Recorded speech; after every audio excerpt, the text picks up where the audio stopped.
ಸುರೇಶಾಚಾರ್ಯರು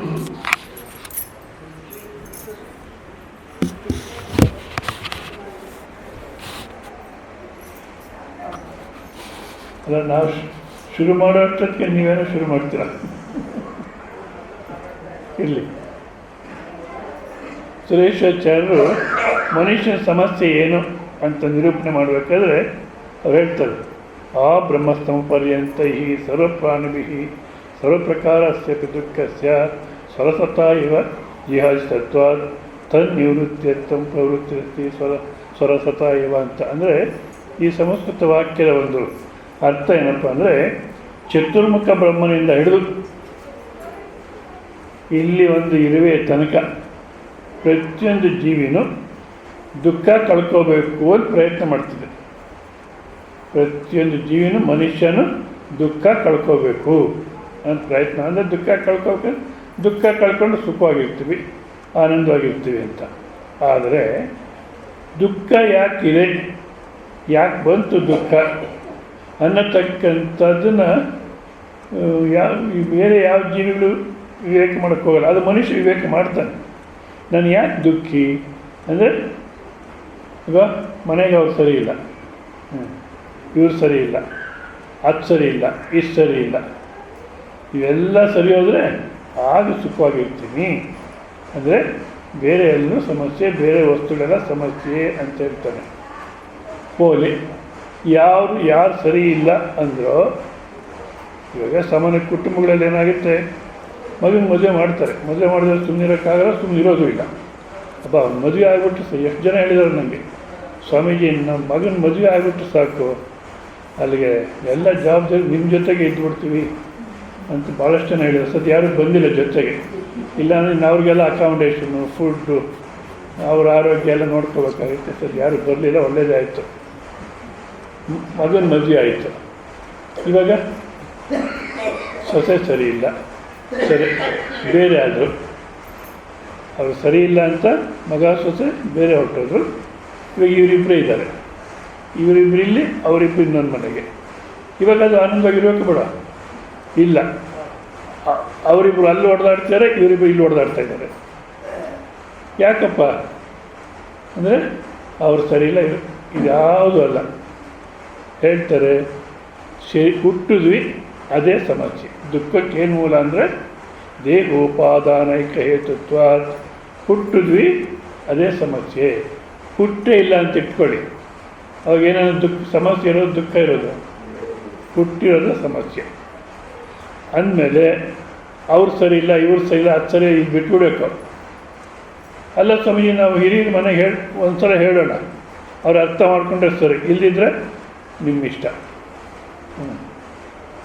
ಅದು ನಾವೇನು ಮಾಡ್ತೀವಿ, ಅವ್ರೊಂದು ಸಲ ಮಾಡೋದು, ಅವ್ರ ಜಗಳ ಆಡೋದು, ಇದರಲ್ಲೇ ಕಾಲ ಕಳೆದ್ಬಿಡ್ತೀವಿ. ಅಲ್ಲ, ಏನು ಕಾರಣ ಅಂದರೆ ಹುಟ್ಟಿದೆಯಾ ಅದೇ ಕಾರಣ. ಲೀ ಎನ್ನತಕ್ಕಂಥ ಒಬ್ಬ ಚೈನಾ ದೇಶದಲ್ಲಿ ರಾಜ ಬೋಧಿ ವೃಕ್ಷ ಅಲ್ಲ, ಭಗವಾನ್ ಬುದ್ಧನ ಶಿಷ್ಯ ಒಬ್ಬರ ಹತ್ರ ಹೋಗ್ತಾರೆ. ಭಾಳಷ್ಟು ಬೇಗ ಹೇಳಿಬಿಡಿ, ನಾನು ರಾಜ, ನನಗೆ ಟೈಮ್ ಇಲ್ಲ, ಸೌಭಾಗ್ಯವಾದ ಯಾವುದು ಹೇಳಿ ಅಂತಾರೆ. ಅವರು ಆ ಭಗವಾನ್ ಬುದ್ಧನ ಶಿಷ್ಯ ಹೇಳ್ತಾರೆ, ನೀನು ಹುಟ್ಟಿದಿರ ಇದ್ದರೆ ಅದೇ ಸೌಭಾಗ್ಯ, ಹುಟ್ಟಿದಿರ ಇದ್ದಿದ್ರೆ ಅದೇ ಸೌಭಾಗ್ಯ. ಯಾಕೆ ಹುಟ್ಟಿಲ್ಲ ಅಂದ್ರೆ ಯಾವ ತಾಪತ್ರ ಇಲ್ಲ. ಹುಟ್ಟಿದಾಗೋಯ್ತು, ಅದು ಹೇಳಿದೆ ಏನು ಪ್ರಯೋಜನ, ಬೇರೆ ಇನ್ನೇನೋ ಹೇಳಿ ಅಂತಾರೆ. ಅದಲ್ಲಿಲ್ಲ ಅವ್ರೇನು ಹೇಳ್ತಾರೆ ಅಂತ. ಇಲ್ಲಿ ಸುರೇಶಾಚಾರ್ಯರು ದೇಹ ಪಡೆದಿದೆಯಾ ಅದೇನೇ ಕಾರಣ. ದೇಹ ಯಾಕೆ ಹುಟ್ಟಿದ್ವಿ, ಯಾಕೆ ಪಡೆದ್ವಿ ದೇಹನ ಅಂದರೆ, ಯಾಕಪ್ಪ ಅಂದರೆ ಪೂರ್ವೋಪಚಿತ ಧರ್ಮ ಮೂಲತ್ವ. ಜನ್ಮಗಳು ಏನು ಮಾಡಿದ್ವೋ ಆ ಪಾಪ ಪುಣ್ಯ ಧರ್ಮ ಅಧರ್ಮ ಅನ್ನತಕ್ಕಂಥದ್ದು ಅದರ ಫಲ ಅನುಭವಿಸ್ಲಿಕ್ಕೆ ಇವಾಗ ಜನ್ಮ ಬಂದಿದೆ. ಇವಾಗ ಸ್ವಾಮಿಗಳು ಹೇಳಿದ್ರಲ್ಲ, ನಮ್ಮಿಂದ ಯಾವುದು ಬರಲ್ಲ, ಹೌದಾ?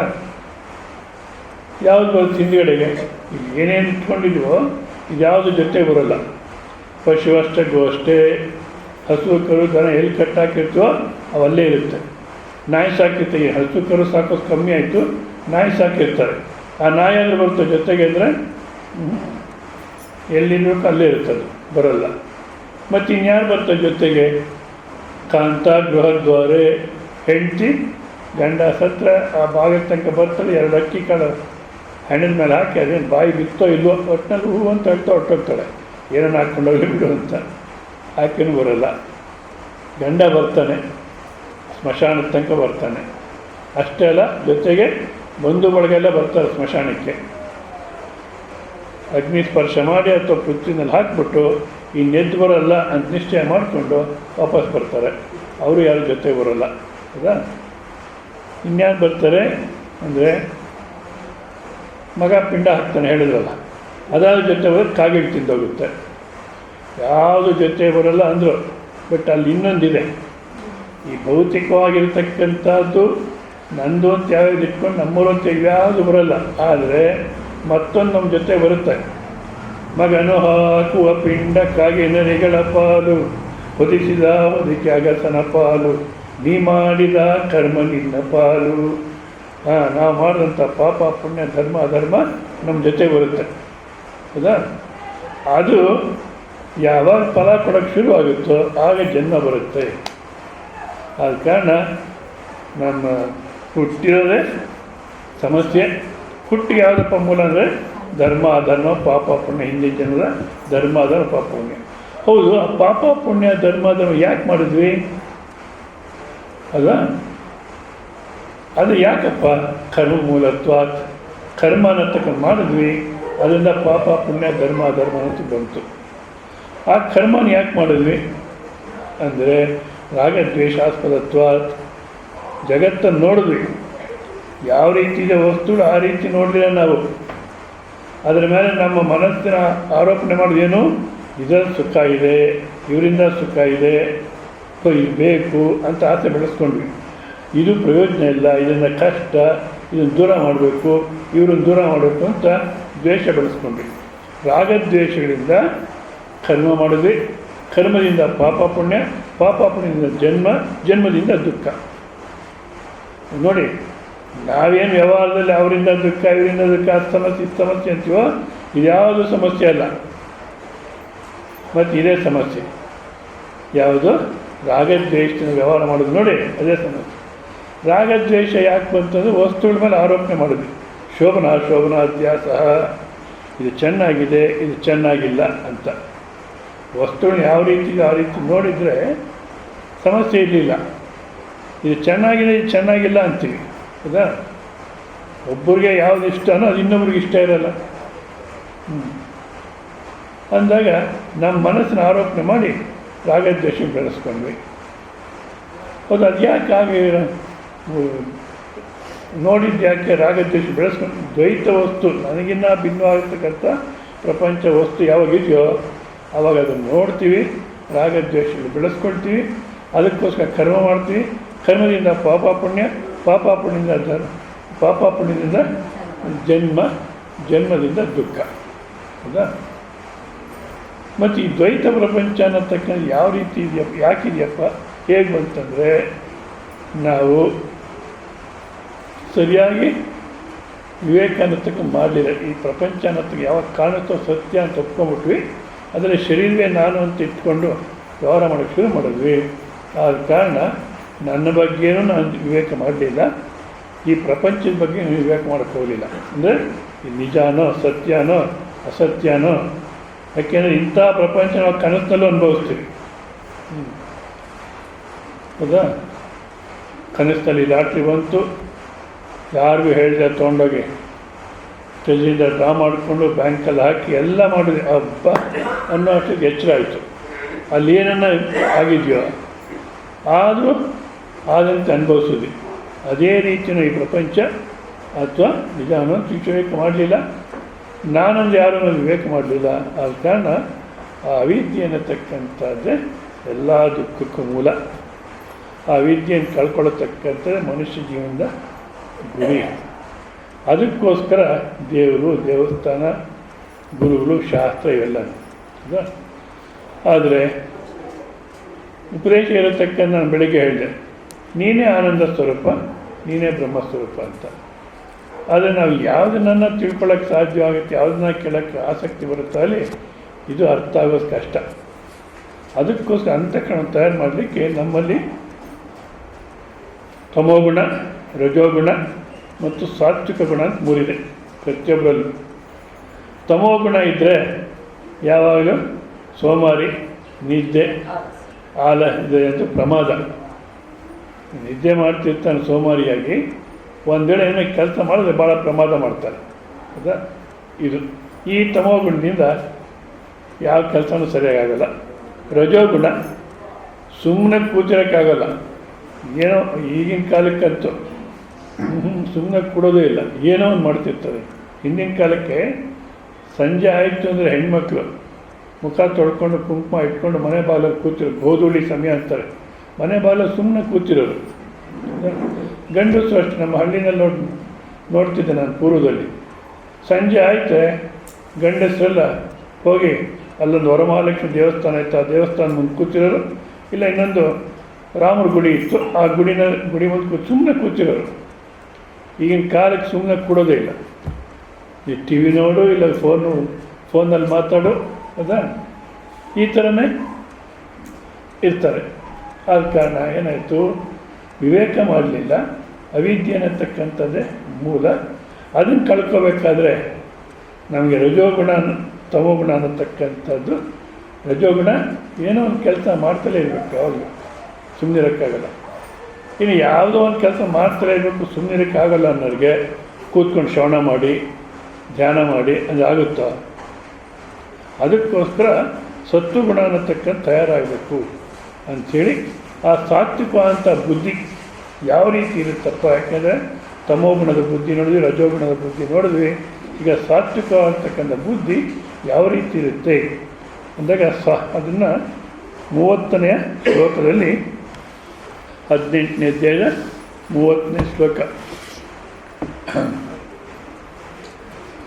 ಶ್ರೀ ಭಗವಾನುವಾಚ ಪ್ರವೃತ್ತಿಂಚ ನಿವೃತ್ತಿಂಚ ಕಾರ್ಯಕಾರ್ಯೇ ಭಯಾಭಯೇ ಬಂಧಂ ಮೋಕ್ಷಂ ಚ ಯಾ ವೇತ್ತಿ ಬುದ್ಧಿ ಸ ಪಾರ್ಥ ಸಾತ್ವಿಕೀ ಪ್ರವೃತ್ತಿಂಚ ನಿವೃತ್ತಿಂಚ ಕಾರ್ಯಕಾರ್ಯೇ ಭಯಾಭಯೇ ಬಂಧಂ ಮೋಕ್ಷಂ ಚ ಯಾ ವೇತ್ತಿ ಬುದ್ಧಿ ಸ ಪಾರ್ಥ ಸಾತ್ವಿಕೀ. ಪ್ರವೃತ್ತಿಂಚ ಅಂದರೆ ಪ್ರವೃತ್ತಿ ಪ್ರವರ್ತನಂ ಬಂಧಹೇತು ಕರ್ಮ ಮಾರ್ಗ ಶಾಸ್ತ್ರ ವಿಷಯ. ಅಂದರೆ ಪ್ರವೃತ್ತಿ ಕರ್ಮ, ನಿವೃತ್ತಿ ಕರ್ಮ ಅಂತ ಎರಡು ಹೇಳ್ತಾರೆ ಶಾಸ್ತ್ರದಲ್ಲಿ. ಪ್ರವೃತ್ತಿ ಜೀವನ, ನಿವೃತ್ತಿ ಜೀವನ ಅಂತ. ಇದರಲ್ಲಿ ಮನುಷ್ಯ ಜೀವನವನ್ನು 100 ವರ್ಷ ಬದುಕಿರ್ತಾನೆ ಅಂತ 4 ಭಾಗ ಮಾಡಿದ ಶಾಸ್ತ್ರ. ಬ್ರಹ್ಮಚರ್ಯ, ಗೃಹಸ್ಥ, ವಾನಪ್ರಸ್ಥ, ಸನ್ಯಾಸ ಅಂತ. ಬ್ರಹ್ಮಚರ್ಯ ಅಂದರೆ ವಿದ್ಯಾರ್ಥಿ ಜೀವನ. ಅದು ಮುಂದಿನ ಜೀವನಕ್ಕೆ ಏನು ವಿದ್ಯೆ ಬೇಕೋ ಅಂದರೆ ಅದನ್ನು ಕಲಿಬೇಕು. ಮತ್ತು ಶರೀರ ಮನಸ್ಸನ್ನು ಮುಂದಿನ ಜೀವನಕ್ಕೆ ಬ್ರಹ್ಮಚರ್ಯ ವಿದ್ಯಾರ್ಥಿನ ವ್ಯರ್ಥ ಮಾಡ್ಕೊಳ್ತೀರ ಸರಿಯಾಗಿ ತಯಾರು ಮಾಡ್ಕೋಬೇಕು. ಶರೀರದ ಶಕ್ತಿ ವ್ಯರ್ಥವಾಗಬಾರ್ದು ವಿದ್ಯಾರ್ಥಿ ಜೀವನದಲ್ಲಿ. ಮತ್ತು ಮನಸ್ಸು ಬುದ್ಧಿ ಅನ್ನತಕ್ಕಂಥದ್ದು ಮುಂದಿನ ಗೃಹಸ್ಥ ಜೀವನಕ್ಕೆ ತಯಾರಾಗಬೇಕು. ಈಗಿನ ಕಾಲಕ್ಕೆ ವಿದ್ಯೆಯಿಂದ ಏನಾಗಿದೆಯಪ್ಪ ಅಂದರೆ ಬರೀ ದುಡ್ಡು ಸಂಪಾದನೆ. ಯಾವ ಕೋರ್ಸ್ಗೆ ಹೋದ್ರೆ ಎಷ್ಟು ದುಡ್ಡು ಬರುತ್ತೆ ಇಷ್ಟೇ ಯೋಚಿಸ್ತಾರೆ. ಮತ್ತು ಯಾವ ಸಾಮಾನ್ಯವಾದಂಥ ಜ್ಞಾನವೂ ಇರಲ್ಲ. ಮದುವೆ ಆಗ್ತಾರೆ, ಇಬ್ಬರೂ ಮಾಸ್ಟರ್ ಗ್ರ್ಯಾಜುಯೇಟ್ಸ್. ಮದುವೆ ಆಗ್ತಾರೆ, ಮದುವೆ ಆದಮೇಲೆ ನಾನು ಮುಹೂರ್ತ ಎಲ್ಲ ಆಯಿತು, ಎಲ್ಲ ಚೋಟಿ ಖಾಲಿ ಮಾಡಿ ಮನೆಗೆ ಹೋದ್ರು. ನಾನು ಇನ್ನು 2 ವರ್ಷ ಆದಮೇಲೆ ನಿನ್ನ ಜೊತೆ ಬರ್ತೀನಿ ಅಂತ ಆ ಹುಡುಗಿ. ಅಲ್ಲ, ನೀನು ಮದುವೆ ಆಗಿದ್ದೆ ಯಾಕೆ? ಇಲ್ಲ, ನಾನು PhD ಮಾಡಬೇಕು, ಅದು ಮುಗಿಸ್ಕೊಂಬರ್ತೀನಿ. ಇವನು ಅಷ್ಟೇ. ಇನ್ನೊಂದು ಕಡೆ ನಾನು ಫಾರಿನ್ಗೆ ಲಂಡನ್ಗೆ ಹೋಗಬೇಕು, ಅಲ್ಲಿ ಯಾವುದೋ ಕೋರ್ಸ್ ಮಾಡಬೇಕು, ಆಮೇಲೆ ಆ ಕೋರ್ಸ್ ಮುಗಿಸ್ಕೊಂಬರ್ತೀನಿ ಅಂತ. ಮದುವೆ ಆಗಿದ್ದೆ ಯಾಕೆ? ಯಾಕೆ ಮದುವೆ ಆಗಿ ಅನ್ನೋ ಜ್ಞಾನವೂ ಇಲ್ಲ ಈಗಿನ ಕಾಲದ ವಿದ್ಯೆಯಲ್ಲಿ. ಮೊನ್ನೆ ಯಾರೊಬ್ಬರು ಲವ್ ಮ್ಯಾರೇಜ್ ಮಾಡಿಕೊಂಡ್ರು. ಈಗ ಎಲ್ಲ ಅರ್ಥವಿಲ್ಲದ್ದು ಮಾಡಿಕೊಂಡ್ರು. ಸರಿ, ಹೋಲಿ ಬಿಡಿ, ಹೇಳೋದು ಕೇಳಲ್ಲ ಅಂತ ತಂದೆ ತಾಯಿನ ಒಪ್ಕೊಂಡ್ರು. ಮದುವೆ ಆದಮೇಲೆ ಅವಳಿಗೆ ಹೇಳ್ತಾಳೆ ನಂಗೆ ಸಂತಾನ ಬೇಡ. ಯಾಕೆ ಮದುವೆ ಆದ ಗೊತ್ತಿಲ್ಲ. ಹೋಗಿ ಬ್ಯಾಡದಲ್ಲಿ ಬಿಟ್ಬಿಡು, ನಿಂಪ ನೀನೇನನ್ನು ಮಾಡ್ಕೊ ಅಂತ ಅವರಿಬ್ಬರು ಬಿಟ್ಬಿಟ್ರೆ ಆಗೋಯ್ತಲ್ಲ. ಇಲ್ಲ, ಇವ್ರ ಅಪ್ಪ ಅಮ್ಮ ನಮ್ಮ ವಂಶ ಮುಂದುವರಿಬೇಕು, ನೀನು ಬೇಡ ಅಂದರೆ ಹಾಗೆ ಅಂತ ಗಲಾಟೆ. ಒಟ್ಟಿನಲ್ಲಿ ವಿದ್ಯಾರ್ಥಿ ಜೀವನದಲ್ಲಿ ಮುಂದಿನ ಜೀವನಕ್ಕೆ ಹೇಗಿರಬೇಕೋ ಆ ರೀತಿಯಾದಂಥ ಒಂದು ಕ್ರಮವನ್ನು ಏನು ಹೇಳುತ್ತೋ ಅದನ್ನು ಪ್ರವೃತ್ತಿ ಅಂತಾರೆ. ಹೌದಾ? ಮತ್ತು ಗೃಹಸ್ಥ ಜೀವನಕ್ಕೆ ಬಂದ ಮೇಲೆ ಅಲ್ಲಿ ಯಾವ ರೀತಿ ಇರಬೇಕು ಅನ್ನತಕ್ಕಂಥನ್ನ, ಯಾವ ರೀತಿ ಇರಬೇಕು, ಯಾವ ರೀತಿ ಜೀವನ ಮಾಡಬೇಕು, ಏನು ಕರ್ಮ ಮಾಡಬೇಕು ಅನ್ನತಕ್ಕಂಥ ಶಾಸ್ತ್ರ ಹೇಳ್ಕೊಡುತ್ತೆ. ಹೌದಾ? ಅದನ್ನೇ ಶಾಸ್ತ್ರಯುತ ವಿಷಯ, ಶಾಸ್ತ್ರ ಹೇಳತಕ್ಕಂಥ ವಿಷಯ ಯಾವ ರೀತಿ ಇರಬೇಕು ಅಂತ, ಅದನ್ನು ಪ್ರವೃತ್ತಿ ಅಂತಾರೆ. ಅಂದರೆ ಬ್ರಹ್ಮಚರ್ಯ ಆಶ್ರಮ ಮತ್ತು ಗೃಹಸ್ಥಾಶ್ರಮನ ನಿಜವಾಗಿ ಎಷ್ಟು ಚೆನ್ನಾಗಿ ವ್ಯವಸ್ಥೆ ಮಾಡಿದೆ ನಮ್ಮ ಶಾಸ್ತ್ರ. ಅಂದರೆ ಗೃಹಸ್ಥಾಶ್ರಮದಲ್ಲಿ ಸಂತಾನ ಪಡಿಬೇಕು. ಯಾತಕ್ಕೋಸ್ಕರಪ್ಪ ಸಂತಾನ ಅಂದರೆ ಧಾರ್ಮಿಕ ಸಂತಾನೋತ್ಪತ್ತಿ ಅಂತ, ಪ್ರಪಂಚ ಅಂತ ಮುಂದಕ್ಕೆ ಹೋಗಬೇಕು. ಅದಕ್ಕೋಸ್ಕರವಾಗಿ ಧಾರ್ಮಿಕವಾದಂಥ ಸಂತಾನ ಪಡಿಬೇಕು. ಧಾರ್ಮಿಕವಾದಂಥ ಸಂತಾನ ಅಂದರೆ ಒಳ್ಳೆ ಸಂತಾನ ಉತ್ಪತ್ತಿ ಆಗಬೇಕು, ಒಳ್ಳೆ ಸಂಸ್ಕಾರವಂತರಾಗಿರ್ತಕ್ಕಂಥವ್ರು. ಅದರಲ್ಲಿ ಎರಡು ವಿಧ. ಒಂದು ಋಣಾನುಬಂಧದಿಂದ ಯಾರು ಋಣ ಇದೆಯೋ ಅವರು ಸಂತಾನಕ್ಕೆ ಬರ್ತಾರೆ, ಸಂತಾನವಾಗಿ. ಹಿಂದಿನ ಜನ್ಮದ ಶತ್ರುಗಳು ಮತ್ತು ಹಿಂದಿನ ಜನ್ಮದ ಮಿತ್ರರು, ಹಿಂದಿನ ಜನ್ಮದ ಋಣಸ್ಥರು. ಅದೇ ಮಿತ್ರ ಸಂತಾನ ಭಾಳ ಕಮ್ಮಿ, ಋಣ ಸಂತಾನ ಮತ್ತು ಶತ್ರು ಸಂತಾನ ಬರ್ತಾರೆ ಒಂದು. ಮತ್ತು ಗರ್ಭವತಿಯಾಗಿದ್ದಾಗ, ಪ್ರೆಗ್ನೆನ್ಸಿನಲ್ಲಿದ್ದಾಗ ಅವ್ರ ವ್ಯವಹಾರ ಅನ್ನೋದು ಯಾವ ರೀತಿ ಇರುತ್ತೋ, ಮನಸ್ಸಿನಲ್ಲಿ ಯಾವ ರೀತಿ ಚಿಂತನೆ ನಡೀತಾ ಇರುತ್ತೋ ಅದರ ಪ್ರಭಾವ ಆ ಮಗುವಿನ ಮೇಲೆ ಬೀಳುತ್ತೆ. ಗರ್ಭದಲ್ಲಿ ಆ ಸಂಸ್ಕಾರ ಅಂಥ ಮಗುನೇ ಹುಟ್ಟುತ್ತೆ. ಹೌದಾ? ಅಂದಾಗ ಗರ್ಭವತಿ ಆಗಿರತಕ್ಕಂಥ ಸಮಯದಲ್ಲೇ ಧಾರ್ಮಿಕವಾದಂಥ ಪ್ರವೃತ್ತಿ ಇರಬೇಕು. ಅಂದರೆ ಬೆಳಿಗ್ಗೆ ಹೇಳತಕ್ಕಂಥದ್ದು, ಸ್ನಾನ ಮಾಡಿ ಪೂಜೆ ಜಪ ಮಾಡತಕ್ಕಂಥದ್ದು, ಆಮೇಲೆ ಸದ್ಗ್ರಂಥಗಳು ಓದತಕ್ಕಂಥದ್ದು, ಮಾಡತಕ್ಕಂಥ ಕೆಲಸವನ್ನು ಪರಮಾತ್ಮ ನಿನ್ನ ಸೇವೆ ಅಂತ ಮಾಡತಕ್ಕಂಥದ್ದು. ಈ ರೀತಿಯೇ ಇದ್ದರೆ ಆ ಬರತಕ್ಕಂಥ ಸಂತಾನ ಶುದ್ಧವಾಗಿ ಒಳ್ಳೆಯ ಸಂಸ್ಕಾರ ಜೀವಿ ಆಗುತ್ತದು. ಈ ಟಿ ವಿ ನೋಡ್ಕೊಂಡು ಡಿಶಿಮ್ ಅನ್ನೋ ಸೀರಿಯಲನ್ನು ನೋಡ್ತಿದ್ರೆ ಅವನು ಈಚೆಗೆ ಬರಬೇಕಾದ್ರೆ ಡಿಶಿಮ್ ಅಂತ ಬರ್ತಾನೆ. ಇನ್ನೇನು ಸಂತಾನ ಸಂಸ್ಕಾರ ಇರುತ್ತೆ. ಆದ ಕಾರಣ ಪ್ರವೃತ್ತಿ ನಿವೃತ್ತಿ, ಬ್ರಹ್ಮಚರ್ಯ ಆಶ್ರಮ ಗೃಹಸ್ಥಾಶ್ರಮದಲ್ಲಿ ಶಾಸ್ತ್ರ ಯಾವ ರೀತಿ ಹೇಳುತ್ತೋ ಆ ರೀತಿ ಜೀವನ ಮಾಡಬೇಕು ಅನ್ನತಕ್ಕಂಥದ್ದು ಯಾವ ಬುದ್ಧಿ ಗೊತ್ತೋ ಅದು ಸಾತ್ವಿಕ ಬುದ್ಧಿ ಅಂತಾರೆ. ಆ ರೀತಿ. ಮತ್ತು ಅಲ್ಲಿ ಸಂತಾನ ಪಡೆದ ಮೇಲೆ ಎಲ್ಲಿನ ತನಕಪ್ಪ ಜವಾಬ್ದಾರಿ ಅಂದರೆ ಅವ್ರು ಮದುವೆ ಮಾಡೋ ತನಕ ಜವಾಬ್ದಾರಿ, ಮಕ್ಕಳ ಮದುವೆ ಮಾಡೋ ತನಕ ಜವಾಬ್ದಾರಿ. ಅವರು ಮದುವೆ ಮಾಡಿ ಸೊಸೆ ಮನೆಗೆ ಬಂದು ಅಂದರೆ ಇವರಿಬ್ಬರು ವಾನಪ್ರಸ್ಥಾಶ್ರಮಕ್ಕೆ ಹೋಗ್ಬೇಕು. ಅಂದರೆ ವಾನಪ್ರಸ್ಥಾಶ್ರಮ ಅಂದರೆ ಈಗಿನ ಕಾಲಕ್ಕೆ ಇಲ್ಲ, ಅದು ಹಿಂದಿನ ಕಾಲದಲ್ಲಿ ಆ ರೀತಿ ಇತ್ತು. ಅದಕ್ಕೇ ಕಾಶಿ ಯಾತ್ರೆ ಮಾಡಬೇಕು ಅನ್ನೋದು ಬಂತು ನಮ್ಮಲ್ಲಿ. ಈಗಿನ ಕಾಲಕ್ಕೆ 30ನೇ ವಯಸ್ಸಿಗೆ 32ನೇ ವಯಸ್ಸಿಗೆ ಕಾಶಿಗೆ, ನನಗೂ ಭಾಳಷ್ಟು ಜನ ಸ್ವಾಮೀಜಿ ನಾವು ಕಾಶಿಗೆ ಹೋಗ್ಬಿಟ್ಟು ಬರ್ತೀವಿ ಅಂತ. ಅಲ್ಲ, ಈ ವಯಸ್ಸಿಗೆ ಯಾಕೆ ಕಾಶಿಗೆ ಹೋಗ್ತೀರಾ? ಸ್ವಲ್ಪ ತಾಳಿ, ಆ ಮಕ್ಕಳು ಎಜುಕೇಷನ್ ಆಗಲಿ, ಅವ್ರು ಓದಿ ಮುಗಿದ್ಬಿಡಲಿ, ಆಮೇಲೆ ಹೋಗ್ಬೇಕು ಕಾಶಿಗೆ ಅಂತ. ನಾನಂದರೆ ಅಯ್ಯೋ ಸ್ವಾಮೀಜಿ ಅಷ್ಟೊತ್ತಿಗೆ ಸೊಂಟ ನೋವು ಮೊಣಕಾಲು ನೋವೆಲ್ಲ ಬಂದುಬಿಡುತ್ತೆ, ಹೋಗೋಕ್ಕಾಗಲ್ಲ, ಅದಕ್ಕೆ ಈಗಲೇ ಹೋಗಿ ಬಂದುಬಿಡ್ತೀವಿ ಅಂತಾರೆ. ನಮ್ಮಲ್ಲಿ ಕಾಶಿ ಯಾತ್ರೆ ಯಾವ ರೀತಿ ಇತ್ತು? ಮಕ್ಕಳು ಮದುವೆ ಮಾಡಿದ್ರೆ, ಮಗನ ಮದುವೆ ಆಯಿತು, ಸೊಸೆ ಮನೆಗೆ ಬಂದು ಅಂದರೆ ನಮ್ಮ ಜವಾಬ್ದಾರಿ ಮುಗೀತು, ಋಣ ಮುಗೀತು. ಇನ್ನು ವಾನಪ್ರಸ್ಥಾಶ್ರಮಕ್ಕೆ ಹೋಗ್ಬಿಟ್ರೆ ಮನೆ ಧರ್ಮಕ್ಷೇತ್ರವಾಗಿ ಇರೋದು. ಇವಾಗ ಏನಾಗಿದೆ, ಕುರುಕ್ಷೇತ್ರ ಆಗಿದೆ. ಯಾಕೆ? ಒಟ್ಟಿಗೆ ಇರ್ತಾರೆ, ಒಂದಲ್ಲ ಏನೋ ಗಲಾಟೆ. ಮಗಳ ಮದುವೆ ಮಾಡಿಬಿಟ್ರೆ ಅವ್ರ ಮನೆ ಅತ್ತೆ ಮನೆಗೆ ಕಳಿಸ್ಕೊಟ್ಬಿಟ್ರೆ ಮತ್ತೆ ಅವ್ರ ಮನೆಗೆ ಹೋಗಿ ಊಟ ಮಾಡಬಾರ್ದು, ಮುಗೀತು, ಋಣ ಮುಗೀತು. ಅಂದರೆ ಫ್ರೀ ಆಗಿಬಿಡೋರು. ಅಂದರೆ ಮಕ್ಕಳ ಮದುವೆ ಮಾಡೋ ತನಕ ಪ್ರವೃತ್ತಿ. ಬ್ರಹ್ಮಚರ್ಯಾಶ್ರಮ ಗೃಹಸ್ಥಾಶ್ರಮ ಇದು ಪ್ರವೃತ್ತಿ ಕರ್ಮ ಅಂಥೇಳಿ. ಮತ್ತು ವಾನಪ್ರಸ್ಥಾಶ್ರಮದಲ್ಲಿ ಹೋಗಿ ಋಷಿಮುನಿಗಳ ಸೇವೆ ಮಾಡಿಕೊಂಡು ಅವ್ರ ಹತ್ರ ಈ ಥರ ಶ್ರವಣ ಮಾಡಿಕೊಂಡು ಜನ್ಮ ಸಾರ್ಥಕ ಮಾಡಿಕೊಳ್ಳೋರು ಆತ ಸನ್ಯಾಸ ತಗೊಳ್ಳೋನು ಈಕೆ ಅವ್ರ ಸೇವೆ ಗುರು ಸೇವೆ ಯಜಮಾನರು ಸನ್ಯಾಸ ತೊಗೊಂಡ್ರೆ ಅವ್ರ ಸೇವೆ ಮಾಡಿಕೊಂಡು ಅಲ್ಲೇ ಜೀವನ ಕಳೆದುಬಿಡೋರು ಹೌದಾ. ಅಂದಾಗ ಇದು ವಾನಪ್ರಸ್ಥಾಶ್ರಮ ಅನ್ನತಕ್ಕಂಥದ್ದು ನಿವೃತ್ತಿ ಪ್ರಾರಂಭ ಆಗುತ್ತಲ್ಲಿ, ನಿವೃತ್ತಿ ಕರ್ಮ ಹೌದಾ. ಬ್ರಹ್ಮಚರ್ಯ, ಗೃಹಸ್ಥ, ಪ್ರವೃತ್ತಿ ಮತ್ತು ವಾನಪ್ರಸ್ಥಾಶ್ರಮ ಅನ್ನತಕ್ಕಂಥದ್ದು ನಿವೃತ್ತಿ ಮಾಡಲಿಕ್ಕೆ ಪ್ರಾರಂಭ ಹೌದಾ ಇದು. ಮತ್ತು ಈ ಪ್ರವೃತ್ತಿ ಜೀವನದಲ್ಲಿ ಅಂದರೆ ಬ್ರಹ್ಮಚರ್ಯಾಶ್ರಮದಲ್ಲಿ ಸಕಲ ವಿದ್ಯೆಗಳನ್ನು ಕಲಿತಕ್ಕಂಥ ಮುಂದಿನ ಜೀವನಕ್ಕೆ ಬೇಕಾದಂಥ ತಿಳುವಳಿಕೆ ತಂದುಕೊಳ್ಳೋದು ಮತ್ತು ಗುರು ಸೇವೆ ಮಂತ್ರಾನುಷ್ಠಾನ ಇಷ್ಟೇ ಇರಬೇಕು ಬ್ರಹ್ಮಚರ್ಯಾಶ್ರಮದಲ್ಲಿ. ಮತ್ತು ಗೃಹಸ್ಥಾಶ್ರಮದಲ್ಲಿ ಯಜ್ಞಾಗಾದಿ ಕರ್ಮ ಪ್ರತಿ ದಿವಸ ನಡೀತಿರಬೇಕು. ಈಗಿನ ಕಾಲಕ್ಕೆ ಇಲ್ಲ ಅಂತ ಇಟ್ಕೊಳ್ಳಿ, ನಡೀಬೇಕು. ನಾನು ಹೇಳಿದ್ದೆ ಪಂಚಯಜ್ಞಗಳು ನಡೀಬೇಕು. ದೈವಯಜ್ಞ, ಋಷಿಯಜ್ಞ, ಪಿತೃಯಜ್ಞ, ಭೂತಯಜ್ಞ, ಅತಿಥಿ ಯಜ್ಞ ಇಷ್ಟನ್ನು ಮಾಡಿಕೊಂಡಿರಬೇಕು. ಯಾವಾಗ ಸಂತಾನ ಆಯಿತು, ಅವ್ರ ಮದುವೆಗಳಾಯಿತು, ಅಲ್ಲಿಗೆ ವಾನಪ್ರಸ್ಥಾಶ್ರಮಕ್ಕೆ ಹೋಗಬೇಕು. ಜವಾಬ್ದಾರಿ ಮುಗೀತು, ವಾನಪ್ರಸ್ಥಾಶ್ರಮ ಅದನ್ನು ನಿವೃತ್ತಿ.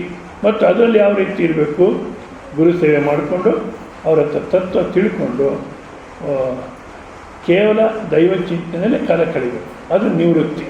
ನಂತರ ನಿವೃತ್ತಿಂಚ ಇಲ್ಲಿ ನಿವೃತ್ತಿ ಮೋಕ್ಷ ಹೇತು ಸನ್ಯಾಸ ಮಾರ್ಗ. ನಿವೃತ್ತಿ ಅಂದರೆ ಸಂಸಾರದಿಂದ ನಿವೃತ್ತಿ ಆಗೋದು. ಸಂಸಾರದ ನಿವೃತ್ತಿ ಅಂದರೆ ಪ್ರಾರಂಭದಲ್ಲಿ ಈ ಕರ್ಮ ಮಾಡ್ಕೊಂಡಿರ್ತೀವಿ, ಶಾಸ್ತ್ರವಿಹಿತ್ವ ಅಂತ ಶಾಸ್ತ್ರ ಹೇಳಿರುತ್ತೆ ಕರ್ಮ ಮಾಡ್ಕೊಂಡು ಇರ್ತೀವಿ ಹೌದಾ. ಆದರೆ ವಿವೇಕ ಮಾಡಿದ್ರೆ ಅಂತಿದ್ದೀನಿ, ಸುಮ್ಮನೆ ಕುರಿಗಳ ಥರ ಜೀವನ ಮಾಡ್ಕೊಂಡಿದ್ರಲ್ಲ. ವಿವೇಕ ಮಾಡಬೇಕು. ಕುರಿಗಳ ಥರ ಅಂದರೆ ಕುರಿ ಒಂದು ಹಳ್ಳಕ್ಕೆ ಬಿದ್ದರೆ ನದಿ, ಹಿಂದಿನ ಕಾಲಕ್ಕೆ ಬಾವಿನಲ್ಲಿ ಸ್ನಾನ ಮಾಡಿಸೋರು. ಅವಕ್ಕೆ ಏನು ಮಾಡೋರು, ಏನನ್ನ ಬಲವಂತ ಮಾಡಿ ಒಂದನ್ನು ನೀರಲ್ಲಿ ಹಾಕೋರು, ಆಮೇಲೆ ಅವೇ ಬಿದ್ದುಬಿಡೋರು. ಅವೇನು ಯೋಚನೆ, ಒಂದು ಮುಂದಕ್ಕೆ ಹೋದರೆ ಎಲ್ಲ ಹೋಗುತ್ತೆ. ಈ ಸ್ವಲ್ಪ ಒಂದು ವರ್ಷದಿಂದೆಲ್ಲ ಏನು ಅನಂತಪುರದ ಹತ್ರ ಈ ಕುರಿ ಕಾಯೋಲಿ ಈಗಿನ ಕಾಲಕ್ಕೆ ಏನು ಮಾಡ್ತಾರೆ, ಬಿಟ್ಬಿಡ್ತಾರೆ, ತಂಪಾಡ್ತಾವೆಲ್ಲ, ಜವಾಬ್ದಾರಿ ಇಲ್ಲ, ಏನಿಲ್ಲ. ರೋಡ್ ತುಂಬ ಹೋಗ್ತಿರುತ್ತೆ. ಏನಪ್ಪ ಈ ಥರ ರೋಡ್ ತುಂಬ ಹೋಗ್ತಿರೋ, ನಾವು ಹೇಗೆ ಹೋಗುತ್ತೆ, ಹೋಗ್ರಿ ಸ್ವಾಮಿ ಪರವಾಗಿಲ್ಲ ಅಂತಾರೆ. ಪಕ್ಕಕ್ಕೆ ಕೊಡ್ಕೊಳ್ಳಮ್ಮ, ಕುರಿಗಳ ಪಕ್ಕಕ್ಕೆ ಕೊಡ್ಕೊ ಅಂತ ಆರನ್ ಮಾಡಿದ್ರೆ, ಏನು ನಿಮ್ಮ ಅಪ್ಪಂದೆ ರೋಡು ಅಂತಾರೆ, ಇವರಪ್ಪಂದೇನು. ಒಟ್ಟಿನಲ್ಲಿ ಆ ಕುರಿಗಳು ಹೇಗೋ ಹೋಗ್ತಿರುತ್ತೆ. ಅದೇ ರೀತಿ ಅನಂತಪುರದಲ್ಲಿ ಏನಾಯಿತು, ಅವನೆಲ್ಲೋ ಇದ್ದ, ಒಂದು ಕುರಿ ಟ್ರೈನ್ ಬರ್ತಾಯಿದೆ ಗೊತ್ತಾಯಿಲ್ಲ, ಒಂದು ಕುರಿ ಟ್ರೈನ್ ಮುಂದಕ್ಕೆ ಹೋಯಿತು, ಹಾಗೆ ಕೆಳಗಡೆ ಹೊರಟೋಯ್ತು. 200 ಕುರಿಗಳು ಆ ಟ್ರೈನ್ ಕೆಳಗೆ ಹೋಗ್ಬಿಟ್ಟು. ಯಾಕೆ, ಅದಕ್ಕೇನು ವಿವೇಕ ಇಲ್ಲ, ಒಂದು ಕುರಿ ಹೋಗಿ ಹೊರಟೋಗ್ಬಿಡುತ್ತೆ. ಅದೇ ರೀತಿ ನಾವು ಒಬ್ಬರನ್ನೊಬ್ಬರು ಜೀವನ ಮಾಡ್ತಿದ್ದೀವಿ. ಯಾಕೆ ಹಾಗೆ ಮಾಡ್ತಾರೆ, ಯಾಕೆ ಮಾಡ್ತಾರೆ ಅನ್ನತಕ್ಕಂಥ ಏನಿಲ್ದಿರ ಸುಮ್ಮನೆ ಜೀವನ ಮಾಡ್ತಿದ್ವಿ. ವಿವೇಕ ಮಾಡಿಕೊಂಡ್ರೆ ಏನು, ಆನಂದಕ್ಕೋಸ್ಕರ ಎಲ್ಲವನ್ನು ಮಾಡ್ತಿದ್ದೀನಿ, ನಿಜವಾದ ಏನಾದಮೇಲೆ ಆನಂದ ಪ್ರಾಪ್ತಿ ಆಯಿತು. ಸಂಪಾದನೆ ಗಂಡಸ ಸಂಪಾದನೆ ಶುರು ಆಗಬೇಕು ಅಂದ್ಕೊಂಡ್ರು ಹೌದಾ.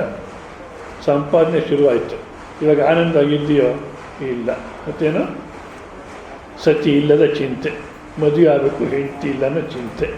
ಸರಿ, ಮದುವೆ ಆಯಿತು, ಸತಿ ಇದ್ದರೂ ಚಿಂತೆ, ಸತಿ ಇಲ್ಲದಿದ್ದರೂ ಚಿಂತೆ. ಸರಿ, ಇವಾಗ ಏನಾಗಬೇಕು, ಮಕ್ಕಳಾಗಬೇಕು. ಸರಿ, ಮಕ್ಕಳಾದರು, ಇವಾಗ ನೆಮ್ಮದಿಯಾಗಿದೆಯೋ, ಪುತ್ರ ಇದ್ದರೂ ಚಿಂತೆ, ಪುತ್ರ ಇಲ್ಲದ ಚಿಂತೆ, ಒಟ್ಟಿನಲ್ಲಿ ಚಿಂತೆ ಹೌದಾ. ಅದಕ್ಕೋಸ್ಕರ ವಿವೇಕ ಮಾಡಿಕೊಂಡು ಆನಂದಕ್ಕೋಸ್ಕರ ನಿಶ್ಚಿಂತೆಯಾಗಿ ಜೀವನ ಮಾಡೋಕ್ಕೆ ಇಷ್ಟೆಲ್ಲ ಮಾಡಿದೆ. ಎಲ್ಲ ಮಾಡಿದ್ರೆ ಏನೋ ಒಂದು ಸಮಸ್ಯೆ ಇದ್ದೇ ಇದೆ, ನೆಮ್ಮದಿ ಇಲ್ಲ ಅಂತ ಅರ್ಥ ಮಾಡಿಕೊಂಡು ಆ ನೆಮ್ಮದಿಗೋಸ್ಕರ ಏನಪ್ಪ ಮಾಡಬೇಕು. ಹಿಂದಿನ ಕಾಲದಲ್ಲಿ ವಾನಪ್ರಸ್ಥಾಶ್ರಮಕ್ಕೆ ಹೋಗೋರು, ಈಗಿನ ಕಾಲ ಅದಿಲ್ಲ. ಆದ ಕಾರಣ ವಿವೇಕ ಮಾಡಿಕೊಂಡು ಈ ಸಂಸಾರ ಅನ್ನತಕ್ಕಂಥ ಎಷ್ಟು ಮಾತ್ರ, ಯಾಕೆ ಬಿಟ್ಟು ಹೋಗೋಕ್ಕಾಗಿಲ್ಲ ಈಗಿನ ಕಾಲಕ್ಕೆ, ಎಷ್ಟು ಮಾತ್ರ ನಿರ್ವಹಣೆ ಮಾಡಿಕೊಂಡು ಆದಷ್ಟು ಮನಸ್ಸನ್ನು, ಸಮಯವನ್ನು ವಾನಪ್ರಸ್ಥಾಶ್ರಮದಲ್ಲಿ ಯಾವ ರೀತಿ ಇರೋರೋ ಆ ರೀತಿ ಮನೆಗೆ ತಯಾರಾಗಬೇಕು. ಅಂದರೆ ಬೆಳಿಗ್ಗೆ ಹೇಳೋದು, ಸ್ನಾನಗಳು ಮಾಡೋದು, ಎದ್ದು ಒಂದು ಜಪ ಮಾಡೋದು, ಪೂಜೆ ಮಾಡೋದು, ಆಮೇಲೆ ಗೃಹಕೃತ್ಯ ಏನು ಮಾಡಬೇಕು ಮಾಡೋದು, ಮತ್ತು ಮಧ್ಯಾಹ್ನಕ್ಕೆ ಯಾರನ್ನ ಹೇಳೋರಿದ್ದರೆ ಒಂದು ಪ್ರವಚನ ಕೇಳೋದು, ಇಲ್ಲ ಭಾಗವತ, ರಾಮಾಯಣ ಇಂಥ ಗ್ರಂಥಗಳು ಓದೋದು, ಭಗವದ್ಗೀತೆ, ಉಪನಿಷತ್ತು ಅಧ್ಯಯನ ಮಾಡೋದು, ಯಾರನ್ನ ಹೇಳೋರಿದ್ರು ಕೇಳಬೇಕು, ಇಲ್ಲ ಅಧ್ಯಯನ ಮಾಡಬೇಕು. ಮತ್ತು ಯಾತಕ್ಕಿದು ಪರಮಾತ್ಮ ಪ್ರಾಪ್ತಿಗೆ ಅಂದಾಗ ಈ ರೀತಿಯ ಅಂತಜಿ ನಿವೃತ್ತಿ. ಪರೀಕ್ಷಲೋಕಾನ್ ಕರ್ಮಚಿತ್ತಾನ್ ನಿರೇಧಮಾಯಾತ್ ಬ್ರಾಹ್ಮಣೋ ನಾಸ್ತ್ಯ ಕೃತಕೃತ್ಯೇನ ತದ್ವಿಜ್ಞಾನಾರ್ಥಂ ಗುರುವೇಮ ಗಚ್ಚೆ ಶ್ರೋತ್ರಂ ಬ್ರಹ್ಮನಿಷ್ಠಂ. ಮಾಡಿ ಪಡೆಯತಕ್ಕಂಥದ್ದು ಏನೋ ಒಂದು ಕರ್ಮ ಮಾಡ್ತೀವಿ, ಒಂದು ಫಲ ಬರುತ್ತೆ, ಅದರಿಂದ ಸುಖವಾಗಿರ್ತೀವಿ ಅಂತ ಮಾಡ್ತಿದ್ದೀವಿ. 4 ವಿಧ ಅಂತ ಫಲ ಬರುತ್ತೆ ಕರ್ಮ ಮಾಡಿದ್ರೆ. ಏನಪ್ಪ? ಆಪ್ಯ, ದೂರದಲ್ಲಿರತಕ್ಕಂಥ ಹೋಗಿ ಸೇರ್ಕೋಬೇಕಾದ್ರೆ ಕರ್ಮ ಮಾಡಬೇಕು.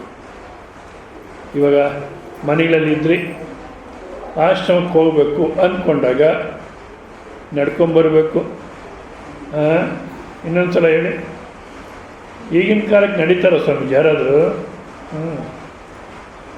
ಎಲ್ಲ ಸ್ಕೂಟ್ರುಗಳು ಇಟ್ಕೊಂಡು ಅದಕ್ಕೂ ಖರ್ಚು ಮಾಡಿಕೊಂಡು ಶುಗರ್ ತಂದ್ಕೊಂಡು BP ತಂದ್ಕೊಂಡು ಒದ್ದಾಡ್ತಿರ್ತಾರಕ್ಕೆ ಓಡಾಡಲ್ಲ, ಶಾರೀರಿಕ ಶ್ರಮ ಇಲ್ಲ, ರೋಗಗಳು ಶುರುವಾಗುತ್ತೆ. ಇರಲಿ, ವೆಹಿಕಲಲ್ಲಿ ಬರಬೇಕು.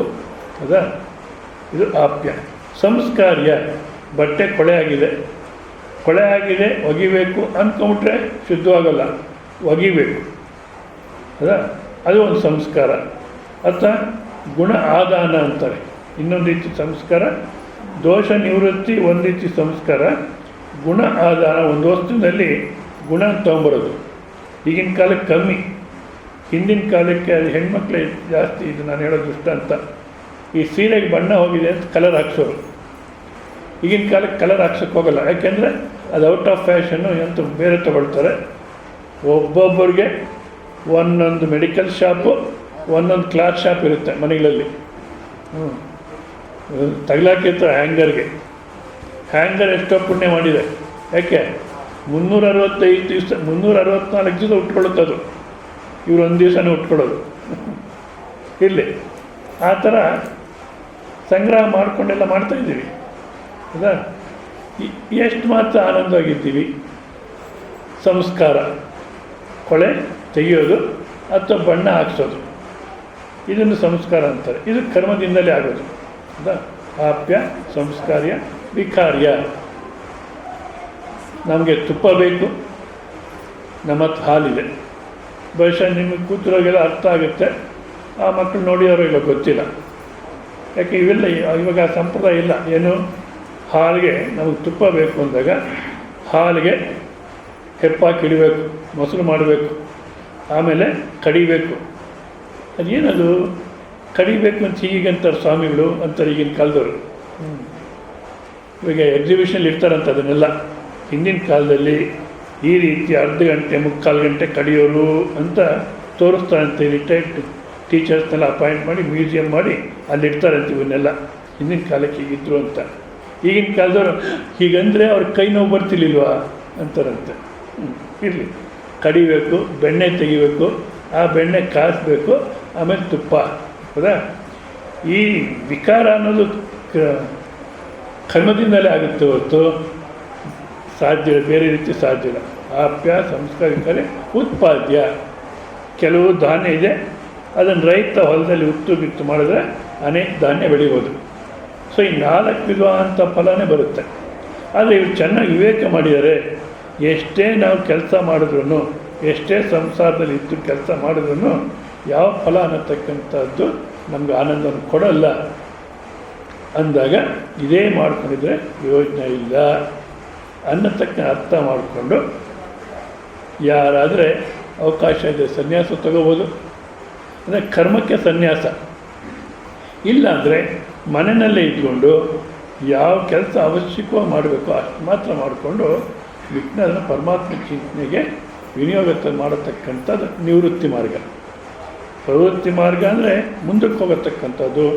ನಿವೃತ್ತಿ ಅಂದರೆ ಸಂಸಾರದಿಂದ ಬಿಡುಗಡೆ ಮಾಡಿಕೊಂಡು ಪರಮಾತ್ಮನ ಕಡೆ ಪ್ರಯಾಣ ಮಾಡತಕ್ಕಂಥದ್ದು. ಇದು ಯಾವ ಬುದ್ಧಿಗೆ ಗೊತ್ತಿದೆಯೋ, ಪ್ರವೃತ್ತಿ ನಿವೃತ್ತಿ ಅನ್ನತಕ್ಕಂಥ ವಿಷಯ ಯಾವ ಬುದ್ಧಿಗೆ ಚೆನ್ನಾಗಿ ಗೊತ್ತೋ ಅದು ಸಾತ್ವಿಕವಾದಂಥ ಬುದ್ಧಿ ಅಂತ ಹೇಳ್ತಾರೆ. ನಿವೃತ್ತಿ ಮೋಕ್ಷ ಹೇತು ಸನ್ಯಾಸ ಮಾರ್ಗ. ಪ್ರವೃತ್ತಿ ಅನ್ನತಕ್ಕಂಥದ್ದು ಬಂಧನಕ್ಕೆ ಕಾರಣವಾಗುತ್ತೆ, ನಿವೃತ್ತಿ ಅನ್ನತಕ್ಕಂಥದ್ದು ಮೋಕ್ಷಕ್ಕೆ ಕಾರಣವಾಗುತ್ತೆ. ಬಂಧ ಮೋಕ್ಷ ಸಮಾನ ವಾಕ್ಯತ್ವ ಪ್ರವೃತ್ತಿ ನಿವೃತ್ತಿ ಕರ್ಮ ಸನ್ಯಾಸ ಮಾರ್ಗ ರೀತಿ ಅವಗಮ್ಯತೆ. ಅಂದರೆ ಕರ್ಮ ಮಾರ್ಗ ಅನ್ನತಕ್ಕಂಥ ಒಂದು, ಸನ್ಯಾಸ ಮಾರ್ಗ ಅನ್ನತಕ್ಕಂಥ ಇನ್ನೊಂದು. ಕರ್ಮ ಮಾರ್ಗ ಅಂದರೆ ಪ್ರವೃತ್ತಿ ಕರ್ಮ, ಗೃಹಸ್ಥ ಜೀವನ, ಮತ್ತು ಸನ್ಯಾಸ ಮಾರ್ಗ. ಇದು ಯಾರಿಗಾದರೆ ಪ್ರವೃತ್ತಿ ನಿವೃತ್ತಿ ಅನ್ನತಕ್ಕಂಥ ಚೆನ್ನಾಗಿ ಗೊತ್ತಿದೆಯೋ ಆ ಬುದ್ಧಿ ಸಾತ್ವಿಕ ಅಂತ ಬುದ್ಧಿ. ಇದೊಂದು. ಕಾರ್ಯ ಅಕಾರ್ಯೇ ವಿಹಿತ ಪ್ರತಿಷಿದ್ಧೆ ಲೌಕಿಕೆ ವೈದಿಕೇವ ಶಾಸ್ತ್ರಬುದ್ಧಿ ಕರ್ತವ್ಯ ಅಕರ್ತವ್ಯ ಕರಣ ಅಕರಣೆ ಇತ್ಯೇತತ್. ಅಂದರೆ ಯಾವ ಕಾರ್ಯ ಮಾಡಬೇಕು, ಯಾವ ಕಾರ್ಯ ಮಾಡಬಾರ್ದು, ಶಾಸ್ತ್ರದಲ್ಲಿ ಯಾವುದು ವಿಹಿತ ಮಾಡು ಅಂತ ಹೇಳುತ್ತೆ, ಯಾವುದು ಮಾಡಬಾರ್ದು ಅಂತ ಹೇಳುತ್ತೆ. ಅದರಲ್ಲಿ ಲೌಕಿಕವಾದಾಗಲಿ ಶಾಸ್ತ್ರೀಯವಾದಾಗಲಿ. ಶಾಸ್ತ್ರೀಯವಾದಾದರೆ ನಾವು ಶಾಸ್ತ್ರದಿಂದ ತಿಳ್ಕೊಬೇಕಾದ್ರೆ ಶಾಸ್ತ್ರ ಹೇಳತಕ್ಕಂಥವ್ರು ಇರಬೇಕು. ಇಲ್ಲ ಲೌಕಿಕ ವ್ಯವಹಾರ ಆದರೆ ಸಾಮಾನ್ಯ ಜ್ಞಾನದಲ್ಲಿ ನಮಗೆ ಸ್ವಲ್ಪ ತಿಳುವಳಿಕೆ ಇದ್ದರೆ ಯಾವುದನ್ನು ಮಾಡ್ಬೋದು, ಯಾವುದನ್ನು ಮಾಡಬಾರ್ದು. ಹೇಳಿದ್ರಲ್ಲ, ಮಾಂಸ ತಿನ್ನತಕ್ಕಂಥದ್ರಲ್ಲಿ ನನಗೆ ಎಷ್ಟು ನೋವಾಗುತ್ತೆ. ಯಾರನ್ನ ಪಕ್ಕದಲ್ಲಿ ಕೂತಿರ್ತಾರೆ, ಯಾರನ್ನ ಪಕ್ಕದಲ್ಲಿ ಕೂತಿದ್ರೆ ತಿರುಗು ಅವ್ರ ಶರೀರ ತಗಲದೇನೋ ನಮ್ಗೆ ಹಿಂಸೆ ಆಗುತ್ತೆ. ಅಂಥದ್ರಲ್ಲಿ ಬೇರೆ ಪ್ರಾಣಿಯನ್ನು ನಾನು ಕೊಂದು ತಿಂತೀನಿ ಅಂದರೆ ಅದಕ್ಕೆ ಎಷ್ಟು ಹಿಂಸೆ ಆಗುತ್ತೆ. ಈ ಕೆಲಸ ನಾನು ಮಾಡಬಹುದೇ ಮಾಡಬಾರ್ದೆ ಅನ್ನತಕ್ಕಂಥದ್ದನ್ನು ಯಾವ ಒಂದು ಬುದ್ಧಿ ವಿವೇಕ ಮಾಡುತ್ತೋ ಆ ಬುದ್ಧಿ ಸಾತ್ವಿಕವಾಗಿರತಕ್ಕಂಥ ಬುದ್ಧಿ. ಮತ್ತು ದೇಶ ಕಾಲದ ಅಪೇಕ್ಷೆಯ ದೃಷ್ಟ ಅದೃಷ್ಟಾರ್ಥಾನಾಂ ಕರ್ಮಣಾಂ.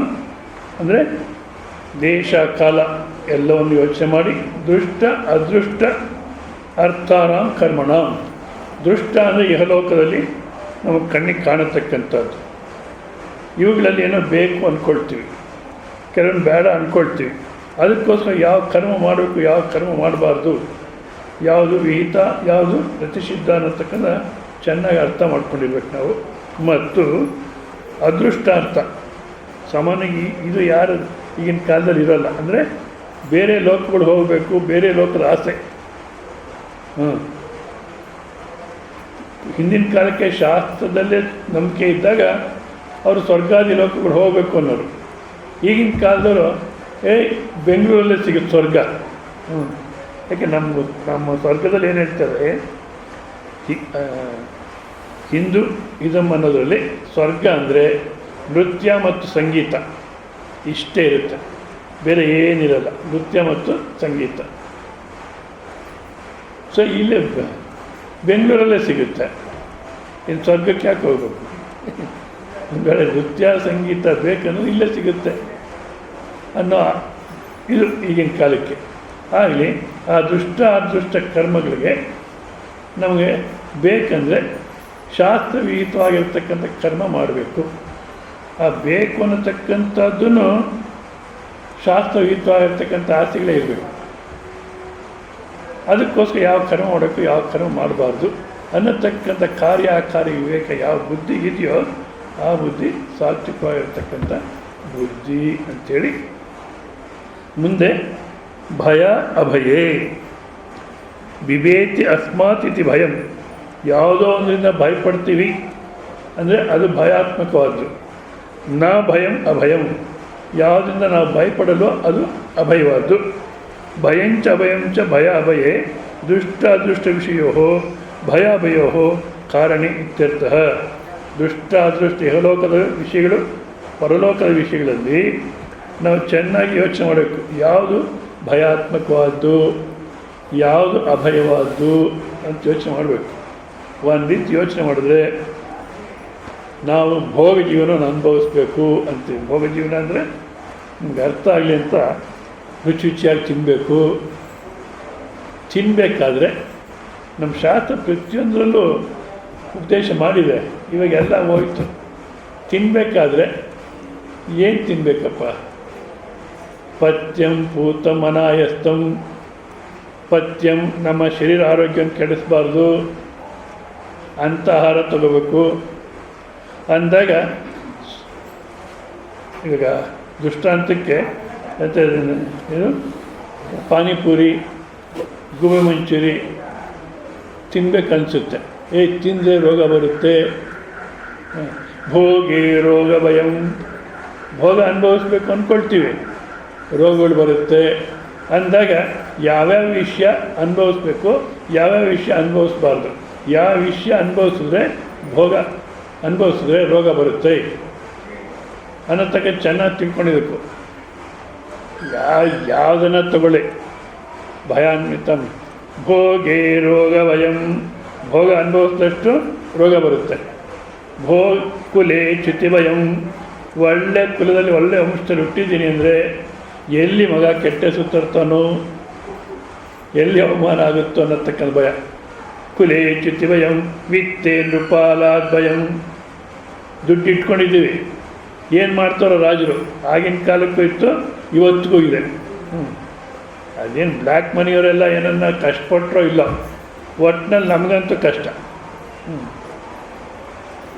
ಹೌದಲ್ಲ, ನಿನ್ನೆ ಅವರ ಪಾದ ಪೂಜೆ ಮಾಡಿದವರು ಒಂದು 500 ರೂಪಾಯಿ ದಕ್ಷಿಣ ಕೊಟ್ಟರು, ನಿಜಾನೇ. ಇವಾಗ ಅದನ್ನು ಎಲ್ಲೇ ಎಕ್ಸ್ಚೇಂಜ್ ಮಾಡ್ಕೋಬೇಕು ಬಂತು ಸಮಸ್ಯೆ.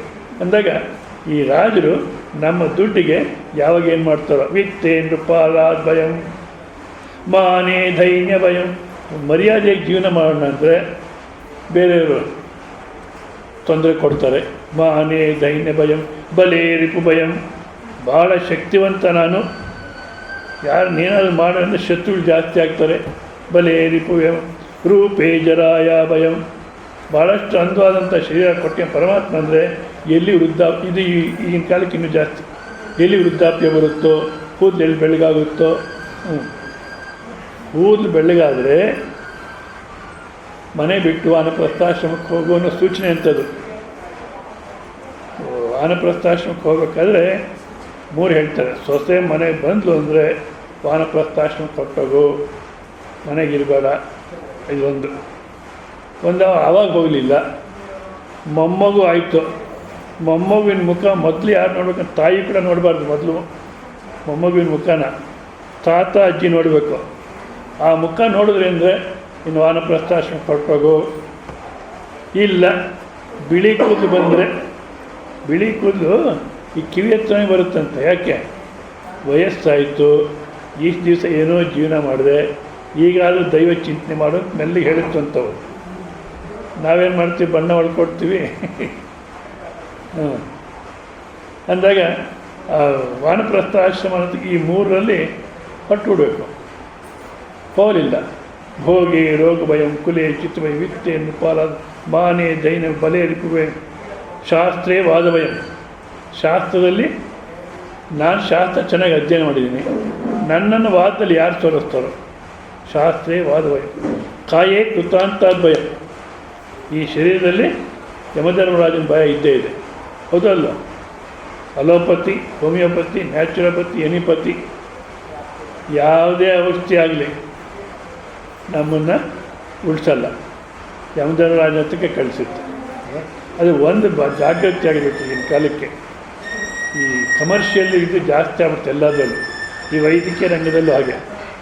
ಯಾವ ಔಷಧಿ ನಿಮ್ಗೆ ಅಡ್ಜಸ್ಟ್ ಆಗಿರುತ್ತೋ, ಶುಗರು, BP ಇಂಥದ್ದೇನೋ ಇದೆ ಅಂತ ಇಟ್ಕೊಳ್ಳಿ, ಯಾವುದು ಇಂಗ್ಲೀಷ್ ಔಷಧಿನೋ ಆಯುರ್ವೇದಿಕ್ ಔಷಧಿನೋ ಯಾವ್ದು ತಗೊಳ್ತಾ ಇರ್ತೀರೋ, ಯಾವುದಲ್ಲಿ ಚೆನ್ನಾಗಿ ಕಂಟ್ರೋಲಿಗೆ ಬಂದಿದೆಯೋ ಅದನ್ನೇ ಕಂಟಿನ್ಯೂ ಮಾಡಿ.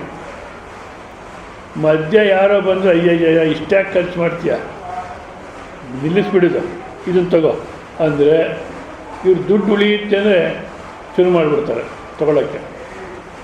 ಯಾರೋ ಸ್ವಾಮಿಗಳಿಗೆ ಹಾಗೆ ಹೇಳಿದ್ರಂತೆ, ಯಾಕಪ್ಪ ಇದನ್ನು ತೊಗೊಳ್ತೀನಿ ನೀನು, ಇಂಗ್ಲೀಷ್ ಔಷಧಿ ಇಷ್ಟು ದುಡ್ಡು ಖರ್ಚಾಗುತ್ತೆ, ನಾನು ಅದ್ಯಾವುದು ನ್ಯಾಚುರೋಪತಿ ಕೊಡ್ತೀನಿ ತಗೋ ಅಂದ್ರಂತೆ. ಇದನ್ನು ನಿಲ್ಲಿಸ್ಬಿಟ್ಟು ಅದನ್ನು 1 ತಿಂಗಳು ತೊಗೊಂಡ್ರು. 1 ತಿಂಗಳು ತೊಗೊಂಡ ತಕ್ಷಣ ಶುಗರು 900 ಬರ್ತಾಯಿತ್ತು, ಕೋಮಾ ಸ್ಟೇಜು. ಸದ್ಯ ಕೋಮಾ ಆಗಿಲ್ಲ, ಪರವಾಗಿಲ್ಲ, ಲಕ್ಷಾಂತರ ರೂಪಾಯಿ ಖರ್ಚಾಗ್ಬಿಡುತ್ತೆ. ಇನ್ನೊಬ್ರು ಯಾರು ಅದೇ ರೀತಿ ಅಲೋಪತಿ ತೊಗೊಳ್ತಿದ್ರು, ನಿಲ್ಲಿಸ್ಬಿಟ್ಟು ಆಯುರ್ವೇದಿಕ್ ಶುರು ಮಾಡಿದ್ರು. ಶುರು ಮಾಡಿದ ತಕ್ಷಣ ವಿಪರೀತ ಹಾರ್ಟು ಅದು ಇದು ಎಲ್ಲ ಭಾಳಷ್ಟು ಪ್ರಾಬ್ಲಮ್ಸ್ ಬಂತು, ಹೋಗಿಬಿಟ್ರು ಮೊನ್ನೆ.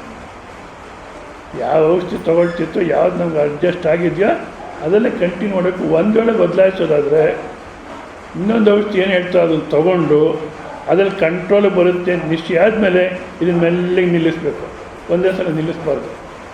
ಬಟ್ ಎಷ್ಟೇ ಜಾಗೃತಿ ಆಗಿದ್ರು ಕಾಯೇ ಕೃತ ಅಂತ ಭಯಂ, ಯಮಧರ್ಮ ರಾಜನ ಭಯ ಇದ್ದೇ ಇದೆ, ಹೌದಾ? ಮತ್ತು ನಿರ್ಭಯವಾಗಿ ಹೇಗೆ ಜೀವನ ಮಾಡೋದು? ವೈರಾಗ್ಯವೇ ಅಭಯಂ, ವೈರಾಗ್ಯದಿಂದ ಮಾತ್ರ ನಿರ್ಭಯವಾಗಿ ಜೀವನ ಮಾಡುವುದು. ವೈರಾಗ್ಯ ಅಂದ್ರೇನಪ್ಪ? ಎರಡು ರೀತಿ ವೈರಾಗ್ಯ ಅಂದರೆ, ಒಂದು ವಿವೇಕ ಮಾಡಿಕೊಂಡು ಹೊರಗಿನ ವಸ್ತುಗಳಲ್ಲಿ ಸುಖ ಇದೆ ಅಂತ ಅಂದ್ಕೊಂಡಿದ್ದೀವಿ, ಹೌದಾ? ನಿಜವಾದ ಸುಖ ಇಲ್ಲ. ಇದ್ದಿದ್ರೆ ನಾವೆಲ್ಲ ಆನಂದವಾಗಿ ಜೀವನ ಮಾಡ್ಬೋದಾಗಿತ್ತು, ಹೌದಾ? ಇದೆ, ಸುಖ ಇದೆ, ಸ್ವಲ್ಪ ಅದನ್ನು ಉಪಯೋಗಿಸಿದಾಗ ಸುಖ ಇದೆ, ಹೌದಾ? ಎಷ್ಟು ಕಾಲ ಇರುತ್ತದು? ಸ್ವಲ್ಪ ಕಾಲ ಅಷ್ಟೇ ಅಲ್ಲ. ಯಾವುದು ಸುಖ ಅಂತೀವೋ ಅದು ಇನ್ನೊಂದು ಸಮಸ್ಯೆ ಅಂತ ಬರುತ್ತೆ. ದುಃಖದ ಹೇತುವನ್ನೇ ಸುಖ ಅಂದ್ಕೊಳ್ತೀವಿ. ಮಿಡಿಚೇಪೆ ಕಾಯಿಗಳ ತಡಬಡದೆ ನುಂಗುವುದು, ಕಡಿಯ ಹೊಟ್ಟೆಯಲ್ಲಿ ಹರಳೆಣ್ಣೆ ಕುಡಿಯುವುದು, ಬಿಡುತ್ತಿರೋ ನೋವಾಗ ಸುಖವಿಗಳೆನ್ನುವುದು, ಒಡವಿಗಿದೆ ಭೋಗವಿದೆ ಮಂಕುತಿಮ್ಮ ಅಂತಾರೆ. ಅಂದರೆ ಈ ಸೀಬೆಹಣ್ಣು ಅವ್ರ ಕಾಲಕ್ಕೆ ಅಂಥವೇ ತಿನ್ನೋರು, ಇವಾಗಿನ ಕಾಲಕ್ಕೆ ಬೇಕಾದ್ರೆ ನೀವು ಇದು ಎಂಥದ್ದು ಜಂಕ್ ಫುಡ್ ಅದು ಇದು ಬಂದಿದೆಯಲ್ಲ ಎಲ್ಲನೂ ತಗೊಳ್ಳಿ, ತಿಂತೀವಿ. ತಿನ್ನೋ ಭಾಳ ಚೆನ್ನಾಗಿತ್ತು, ಆಮೇಲೆ ಹೊಟ್ಟೆಲಿ ಏನೋ ಗಲಾಟೆ ಶುರುವಾಯಿತು, ಅದಕ್ಕೇನು ಮಾಡ್ತೀವಿ? ಅವ್ರ ಕಾಲದಲ್ಲಿ ಹರಳೆಣ್ಣೆ ಕುಡಿಯೋರು, ಈಗಿನ ಕಾಲದಲ್ಲಿ ಹರಳೆಣ್ಣೆನೇ ಇಲ್ಲ, ಇನ್ನು ಕುಡಿಯೋಕ್ಕೆ ಹೋಗಲ್ಲ. ಮತ್ತು ಒಂದು 15 ರೂಪಾಯಿ 20 ರೂಪಾಯಿ ಕ್ಯಾಪ್ಸಲ್ ಹಾಕ್ಕೊಳ್ತೀವಿ, ಸ್ವಲ್ಪ ಹೊಟ್ಟೆ ಸರಿಯಾದ ಕಾಣುತ್ತೆ, ಮತ್ತು ತಿರುಗಿ ತಿಂತೀವಿ. ಅಂದರೆ ತಿನ್ನೋವಾಗ ಏನು ರುಚಿ ಸುಖ ಇತ್ತೋ ಅದು ಹೊಟ್ಟೆ ಸಮಸ್ಯೆ ಕಾರಣ ಆಯಿತು ಅಂದಾಗ ನಾವು ಈ ವಿಷಯಗಳ ಇದೆಲ್ಲ ಚೆನ್ನಾಗಿ ಅರ್ಥ ಮಾಡಿಕೊಂಡು ಎಷ್ಟು ಮಾತ್ರ ಇರುತ್ತೆ ಸಂಬಂಧ ಕೂಡ. ಏನು ನಾನಂದ್ರೆ ಇಷ್ಟನೋ ಬಂಗಾರ ಅಂದರೆ ಇಷ್ಟನೋ ನಿಮಗೆ ಅಂತ ಹೆಂಡ್ತಿನ ಕೇಳ್ತಾನಂತೆ ಗಂಡ. ಅದ್ಯಾಕೆ ಹಾಗೆ ಕೇಳ್ತೀರಾ? ನೀವಂದ್ರೇ ಇಷ್ಟ ನನಗೆ ಅಂತ. ಯಾಕೆ ಅಂತಾನಂತೆ. ಬಂಗಾರ ಕೊಡಿಸ್ತೀರಾ, ಅದಕ್ಕೋಸ್ಕರ ನೀವೇ ಇಷ್ಟ. ಅವರು ಹಾಗೆ ತಾಜ್ ಮಹಲ್ ನೋಡೋಕ್ಕೆ ಹೋಗ್ತಾರಂತೆ. ಗಂಡ ಹೆಂಡತಿ ಇಬ್ಬರು ತಾಜ್ ಮಹಲ್ ನೋಡೋಕ್ಕೆ ಹೋದ್ರು. ಅವನ ಗೈಡ್ ಎಲ್ಲ ಎಕ್ಸ್ಪ್ಲೇನ್ ಮಾಡ್ಕೊಂಬಂದ. ಆ ಮಮತಾಜ್ ಅನ್ನತಕ್ಕಂಥವಳ ಇದಕ್ಕೋಸ್ಕರ ನಿಜಲ್ಲ. ಮಮತಾಜ್ ಕೂಡ ಒಂದು ರೀತಿ ಪುಣ್ಯನೇ. ಯಾಕೆಂದರೆ ಆಕೆಗೆ ಏನು ವಿದ್ಯೆ ಇರಲಿಲ್ಲ, ಏನಿರಲಿಲ್ಲ, ಆಕೆ ಏನು ಘನಕಾರ್ಯನೂ ಮಾಡಲಿಲ್ಲ. ಶಾಶ್ವತವಾಗಿ ಆಕೆ ಹೆಸರು ಉಳಿದೋಯ್ತು. ಏನಪ್ಪ ಎಷ್ಟು ಮಾತ್ರ ಅಂದರೆ ಆಕೆ ಜೀವನ ಯಾವುದೋ ಒಂದು ಡೈಮಂಡ್ ಶಾಪು, ಡೈಮಂಡ್ ಮಾರತಕ್ಕಂಥ ಅಂಗಡಿಯಲ್ಲಿ ಸೇಲ್ಸ್ ಗರ್ಲ್ ಅಂದರೆ ವ್ಯಾಪಾರಕ್ಕೋಸ್ಕರ ಇಟ್ಕೊಂಡಿರ್ತಂಥ ಆಕಿನ. ಸರಿ, ರಾಜ ಬರ್ತಾನೆ, ಡೈಮಂಡ್ ತೊಗೊಂಡು ಹೋಗ್ತಿರ್ತಾನೆ ಅವ್ರ ಅಂಗಡಿಯಿಂದ. ಒಂದು ಸಲ ಬರ್ತಾನೆ, ಇರೋ ಡೈಮಂಡೆಲ್ಲ ತೋರಿಸ್ತಾನೆ. ರಾಜಿಗೆ ಯಾವುದು ಒಪ್ಪಿಗೆ ಆಗಲಿಲ್ಲ, ಇರೋದೆಲ್ಲ ತೋರಿಸ್ತಾಳೆ, ಯಾವುದು ಒಪ್ಪಿಗೆ ಆಗಲಿಲ್ಲ. ಕೊನೆಗೆ ಇನ್ಯಾವುದನ್ನ ಇದೆಯಾ ಅಂತಾನೆ. ರಾಜ, ಇನ್ನೊಂದೇ ಒಂದಿದೆ, ಅದನ್ನು ನೀನು ಒಪ್ಕೊಳ್ಳೋದಾದರೆ ಸಾಯಿತು, ಇಲ್ಲಾಂದ್ರೆ ಅದು ಬಿಟ್ಟು ಇನ್ಯಾವುದಿಲ್ಲ. ಯಾವುದು ತೋರಿಸು ಅಂದರೆ, ಈಗ ನಾನೇ, ಇನ್ಯಾವ ಡೈಮಂಡು ಇಲ್ಲ, ನಾನಿದ್ದೀನಿ, ನಿಂಗೆ ಒಪ್ಪಿಗೆ ಆದರೆ ನನ್ನೇ ಕರ್ಕೊಂಡೋಗು ಅಂದರೆ ಒಪ್ಕೊಂಡು ಕರ್ಕೊಂಡು ಹೋಗ್ತಾನಂತೆ. ಅಷ್ಟೇ, ಜೊತೆ ಜೀವನ ಮಾಡ್ತಾರೆ. ಆಮೇಲೆ ಒಂದು ತಾಜ್ ಮಹಲ್ ಕಟ್ಟಿಸ್ತಾನೆ. ಅದನ್ನೆಲ್ಲ ನೋಡ್ಕೊಂಡು ಇವರಿಬ್ಬರು ಗಂಡ ಹೆಂಡತಿ ಆ ಪಾರ್ಕಲ್ಲಿ ಕೂತ್ಕೊಂಡ್ರು. ಈಕೆ ಕೇಳ್ತಾರೆ, ಏನ್ರಿ ನಾನು ಸತ್ತು ನೀವೇನು ಕಟ್ಟಿಸ್ತೀರಿ ಅಂತ. ನೀನು ಮುಂಚೆ ಸತ್ತಿರ್ತಾನೆ, ನಾನು ಯೋಚನೆ ಮಾಡೋದು. ಇಷ್ಟು ಮಾತ್ರ ಇದ್ದರೆ ಯಾವುದೆಲ್ಲ ಆನಂದ ಇದೆ ಅಂದರೆ ವೈರಾಗ್ಯ. ಇವೆಲ್ಲದರಲ್ಲೂ ಇದೆ, ಸ್ವಲ್ಪ ಸುಖ ಇದೆ. ಅದೇ ಪೂರ್ಣವಾದಂಥ ಸುಖ ಅನ್ನತಕ್ಕಂಥದ್ದಿಲ್ಲ ಅಂತ ಅರ್ಥ ಮಾಡಿಕೊಂಡು ಇವೆಲ್ಲ ಪ್ರಯೋಜನ ಇಲ್ಲ ಅಂತ ದೂರ ಮಾಡೋದಲ್ಲ. ಅದರಿಂದ ಸುಖ ಅನ್ನತಕ್ಕಂಥ ಸಿಗೋಲ್ಲ, ಯಾವ ವಿಷಯದಲ್ಲೂ ಇಲ್ಲ ಅಂತ ವಿಷಯ ಸುಖದಿಂದ ದೂರ ಆದರೆ ಅದು ಒಂದು ರೀತಿ ವೈರಾಗ್ಯ. ಇನ್ನು ಎರಡನೇದು, ಆದರೂ ಅದರ ಸತ್ಯತ್ವ ಬುದ್ಧಿ ಇದೆ. ಅದರಲ್ಲಿ ಸುಖವಿಲ್ಲ ಅಂತ ಅನಿಸಿದ್ರೂ ಸತ್ಯತ್ವ ಬುದ್ಧಿ ಇದೆ. ಆ ಸತ್ಯತ್ವ ಬುದ್ಧಿನೂ ಕಳ್ಕೋಬೇಕು. ಯಾವ ರೀತಿ ವಿಷಯಗಳಲ್ಲಿರ್ತಕ್ಕಂಥ ಸತ್ಯತ್ವ ಬುದ್ಧಿ ಕಳ್ಕೊಳ್ಳೋದು ಅಂದರೆ, ಮೊಟ್ಟ ಮೊದಲು ವಿಷಯಗಳು ಅಥವಾ ಸಂಬಂಧಿಕರು ಒಂದೇ ಥರ ಇರ್ತಾರೆ ನೋಡಿ, ಬದಲಾವಣೆ ಆಗ್ತಲೇ ಇರ್ತಾರೆ, ವಿಷಯಗಳು ಬದಲಾವಣೆ ಆಗ್ತಲೇ ಇರುತ್ತೆ. ಹೌದಾ? ಅಷ್ಟೇ ಅಲ್ಲ, ಎಚ್ಚರದ ವಸ್ತು ಹೋಗ್ಬಿಟ್ರೆ ಯಾವುದು ಇರೋದೇ ಇಲ್ಲ. ಹೌದಲ್ವ? ಅಂದರೆ ಅವಸ್ಥೆಯನ್ನು ಮಾತ್ರ ತೋರಿ ಇಲ್ಲವಾಗುತ್ತೆ. ನೀವು ಆ ಎರಡು ಅನುಭವ ನೋಡ್ಕೊಳ್ಳಿ. ಯಾವುದು? ಕನಸಿನ ಅನುಭವ ಮತ್ತು ಎಚ್ಚರದ ಅನುಭವ. ಅದನ್ನು ಯಾಕೆ ಕನಸು ಅಂತೀವಿ, ಇದನ್ನು ಯಾಕೆ ಎಚ್ಚರ ಅಂತೀವಿ ಅಂತ ನೋಡಿದ್ರೆ, ಎರಡು ಸತ್ಯ ಅಂತ ಅನುಭವಿಸ್ತೀವಿ. ನನ್ನಂತೆ ಇತರರು ಅನ್ನೋರು ಇಲ್ಲೂ ಇದ್ದಾರೆ, ಅಲ್ಲೂ ಇದ್ದಾರೆ. ಹೌದಾ? ಇಲ್ಲೂ ಪಂಚಮಹಾಭೂತಗಳಿದೆ, ಅಲ್ಲೂ ಪಂಚಮಹಾಭೂತಗಳಿದೆ. ಇಲ್ಲೂ ಪಶುಪಕ್ಷ ಕಿಮಿಕೀಟ ಅಲ್ಲೂ ಇದೆ. ಯಾವುದಲ್ಲಿ ವ್ಯತ್ಯಾಸ? ಯಾವ ವ್ಯತ್ಯಾಸನೂ ಕಾಣಲ್ಲ. ಅಲ್ಲ ಸ್ವಾಮೀಜಿ, ಇವ್ರ ಕನಸು ಬೇರೆ, ಇವ್ರ ಕನಸು ಬೇರೆ, ಇವ್ರ ಕನಸು ಬೇರೆ. ಹೌದಾ? ಒಬ್ಬೊವ್ರ ಕನಸಿನ ಪ್ರಪಂಚ ಒಂದೊಂದು. ಎಚ್ಚರ ಹಾಗಿಲ್ಲ. ನಾವೆಲ್ಲ ಕರೆಹಳ್ಳಿಲಿ ಇದ್ದೀವಲ್ವ, ಕರೆನಹಳ್ಳಿ. ಕನಸಿನಲ್ಲಿ ಹಾಗಿಲ್ಲ. ಒಬ್ಬರು ತಿರುಪತಿಲಿ ಇರ್ತಾರೆ, ಒಬ್ಬರು ಲಂಡನ್ನಲ್ಲಿ ಇರ್ತಾರೆ. ಒಬ್ಬೊವ್ರ ಪ್ರಪಂಚ ಒಂದೊಂದು. ಅದಕ್ಕೋಸ್ಕರ ಬೇರೆ ಬೇರೆ ಅಂತೀವಿ. ಇಲ್ಲಿ ಕೂತ್ಕೊಂಡು ಯೋಚಿಸಿದಾಗ ಆ ರೀತಿ ಅನಿಸುತ್ತೆ ನಮಗೆ. ಅದೇ ನಿಮಗೊಂದು ಕನಸು ಬಿತ್ತು, ಕನಸಿನಲ್ಲಿ ಎಲ್ಲೋ ತಿರುಪತಿನಲ್ಲಿ ಕ್ಯೂನಲ್ಲಿ ನಿಂತಿದ್ದೀರಾ. ಹೌದಾ? ದರ್ಶನ ಮಾಡ್ಕೊಂಡು ಹಬ್ಬ ದರ್ಶನ ಆಯಿತು ಅನ್ನೋದಕ್ಕೆ ಎಚ್ಚರ ಆಯಿತು. ಎಚ್ಚರ ಅಲ್ಲಿ ಕರೆನಲ್ಲಿಲೇ ಇದ್ದೀರ. ಹೌದಾ? ಈಗ ಕನಸಿನಲ್ಲಿ ಎಷ್ಟು ಜನ ಕಾಣಿಸ್ಕೊಂಡ್ರು ಅವರೆಲ್ಲ ಆ ಸಮಯಕ್ಕೆ ಇದೇ ಸಾಮಾನ್ಯವಾದಂಥ ಪ್ರಪಂಚ ಅಂತ ಜೀವನ ಮಾಡಿದ್ರು, ಅಥವಾ ಈಗ ನಿನ್ನ ಪ್ರಪಂಚ ನೀವು ನೋಡ್ಕೊಂಡ್ರು. ಇಲ್ಲಿ ಯಾವ ರೀತಿನೋ ಅಲ್ಲೂ ಅದೇ ರೀತಿ ಮಾಡಿದ್ರು. ಆಯಿತಾ? ಮತ್ತು ಅಲ್ಲ ಸ್ವಾಮೀಜಿ, ಅದು ಒಂದು ಕ್ಷಣ ಬರುತ್ತೆ, ಹೊರಟೋಗುತ್ತೆ ಕನಸಿನ ಪ್ರಪಂಚ. ಇದು ಅನಾದಿ ಕಾಲದಿಂದ ಇದೆ, ಅನಂತ ಕಾಲಕ್ಕೆ ತನಕ ಇರುತ್ತೆ ಅಂತೀವಿ. ಕನಸಿನಲ್ಲಿದ್ದಾಗಲೂ, ಈಗ ಕನಸಿನಲ್ಲೂ ಅತ್ತೆ ಸೊಸೆ ಜಗಳ ಆಯಿತು ಅಂತ ಇಟ್ಕೊಳ್ಳಿ. ಇವಳೇನು ಕನಸಿನ ಸೊಸೆ ಎಷ್ಟೊತ್ತಿರ್ತಾಳೆ ಮಹಾ ಅಂತ ಅನಿಸುತ್ತೋ ಅಲ್ಲಿ. ಅಯ್ಯೋ ಗ್ರ್ಯಾಜುಯೇಟ್ ಅಂತ ಏನೋ ಮದುವೆ ಆದ್ವಿ, ಇವಾಗ ನೋಡಿದ್ರೆ ಇಂಗ್ಲೀಷಲ್ಲೇ ಬೈತಾಳೆ, ಏನು ಮಾಡಬೇಕು, ಎಷ್ಟು ದಿವಸ ಒತ್ತಾಡಬೇಕು ಅಂತ ಕನಸಲ್ಲಿ ಅನಿಸುತ್ತೋ ಇಲ್ಲೋ. ಅಂದರೆ ಅಲ್ಲೂ ಕಾಲ, ಅನಂತ ಕಾಲ ಅನ್ನೋದಕ್ಕೆ ಅಲ್ಲೂ ಇದೆ, ಇಲ್ಲೂ ಇದೆ. ಅಲ್ಲೇ ಎಲ್ಲರೂ ಸಾಮಾನ್ಯ ಪ್ರಪಂಚ ಜೀವನ ಮಾಡಿ ಇಲ್ಲೂ ಮಾಡಿದ್ದೀವಿ. ಇನ್ನು ಯಾವುದಿಲ್ಲಪ್ಪ ವ್ಯತ್ಯಾಸ? ಯಾವ ವ್ಯತ್ಯಾಸನೂ ಇಲ್ಲ. ಮತ್ತು ಹಾಗಿದ್ಮೇಲೆ ಸ್ವಾಮೀಜಿ ಎರಡನ್ನೂ ಸತ್ಯ ಅಂತ ಅನುಭವಿಸ್ತೀವಿ. ಎರಡು ಪ್ರಪಂಚನೂ ಸತ್ಯ ಅಂತ ಇಟ್ಕೊಳ್ಳೋಣ. ಯಾಕೆ ನಮ್ಗೆ ಪ್ರಪಂಚ ಬಿಡೋಕ್ಕೆ ಇಷ್ಟ ಇಲ್ಲ, ಸಂಸಾರ ಬಿಡೋಕ್ಕೆ ಇಷ್ಟ ಇಲ್ಲ. ಶಂಕರಾಚಾರ್ಯ ಹೇಳ್ತಾರೆ, ಇಟ್ಕೋ, ಎರಡನ್ನೂ ಇಟ್ಕೋ. ಆದರೆ ಅದಿದ್ದರೆ ನೋಡು, ನೆನ್ನೆ ರಾತ್ರಿ ಒಂದು ಕನಸು ಬಿತ್ತು ನಿಮಗೆ. ಆ ಕನಸಿನ ಪ್ರಪಂಚನ ಇವಾಗ ಎಲ್ಲಿ ಬಿಟ್ಟು ಬಂದಿದ್ದೀರಾ? ಕನಸು ಬಿತ್ತು, ಅದರಲ್ಲಿ ನಾನು ಹೇಳ್ತೀನಿ, ಅಸ್ಸಾಂ ಲಾಟ್ರಿ 5 ಕೋಟಿ ರೂಪಾಯಿ ಬಂತು, ಟ್ರೆಜರಿ ಡ್ರಾ ಮಾಡಿ ಬ್ಯಾಂಕಲ್ಲೆಲ್ಲ ಅರೇಂಜ್ ಮಾಡಿ ಹಬ್ಬ ಅನ್ನೋಷ್ಟು ಎಚ್ಚರ ಆಯಿತು. ಇವಾಗ 5 ಕೋಟಿ ಇದೆಯೋ ನಿಮ್ಮ ಅಕೌಂಟಲ್ಲಿ? ಇಲ್ಲ. ಅಂದರೆ ಈ ಪ್ರಪಂಚ ನೋಡುವಾಗ ಅದಿಲ್ಲ, ಅದರಲ್ಲಿ ಇದ್ದಾಗ ಇದಿತ್ತು, ಇದಿಲ್ಲ. ಅದೇನಾಯಿತು? ಒಂದಿದ್ದಾಗ ಒಂದಿಲ್ಲ. ಅಂದರೆ ಇತರ ವಿಚಾರತ್ವ ಒಂದು ಬಂದರೆ ಇನ್ನೊಂದು ತೆಗೆದು ಹಾಕಿಬಿಡುತ್ತೆ. ಆದ ಕಾರಣ ಎರಡು ಕನಸೆ. ಇನ್ನು ಈ ಕನಸಿನ ಪ್ರಪಂಚದಲ್ಲಿ ಯಾರು ಸತ್ತೇನು, ಯಾರು ಬದುಕಿದ್ರೇನು, ಯಾರು ಪಾಸ್ ಆದ್ರೇನು, ಯಾರು ಫೇಲ್ ಆದ್ರೇನು ಎಲ್ಲ ಒಂದೇ ತಾನೆ. ಅಂದಾಗ ಇದು ಅಸತ್ಯ, ಮಿಥ್ಯ ಅಂದಾಗ ನಿಜವಾದ ವೈರಾಗ್ಯ ಬರುತ್ತೆ. ಆವಾಗ ನಿರ್ಭಯವಾಗಿ ಜೀವನ ಮಾಡ್ಬೋದು ನಾವು. ಆದ ಕಾರಣ ಈ ಲೌಕಿಕ ವಿಷಯಗಳಲ್ಲಿ ಯಾವ್ಯಾವುದು ಭಯಾನ್ವಿತ ಅಂತ ಚೆನ್ನಾಗಿ ವಿವೇಕ ಮಾಡಿಕೊಂಡ್ರೆ ಸರ್ವಂ ಭಯಾನ್ವಿತಂ ಭುವಿ. ಭರ್ತೃಹರಿ ಮಹಾರಾಜ್ ಹೇಳ್ತಾರೆ, ಸರ್ವಂ ಭಯಾನ್ವಿತಂ, ಎಲ್ಲವೂ ಭಯಾನ್ವಿತವೇ.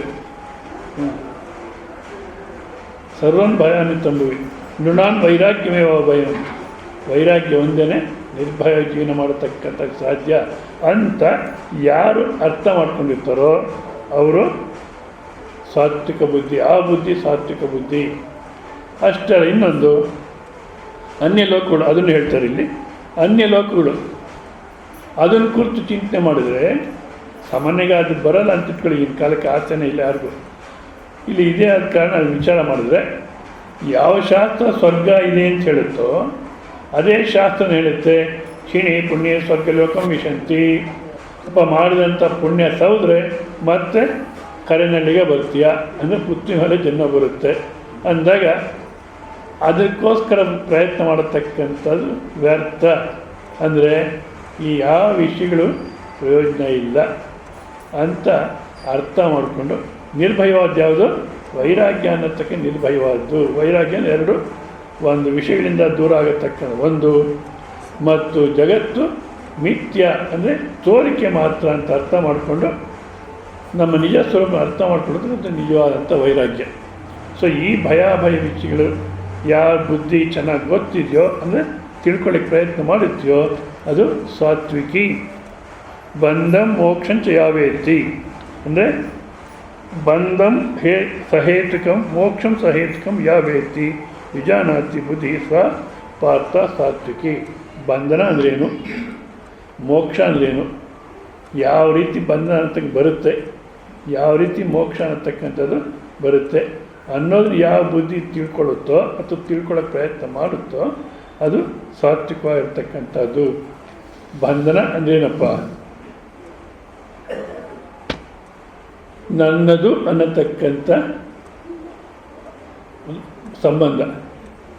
ಈ ನನ್ನದು ಅನ್ನತಕ್ಕಂಥದ್ದು ವ್ಯವಹಾರಕ್ಕಿದೆ, ಇಲ್ಲ ಅಂತಲ್ಲ. ಈಗ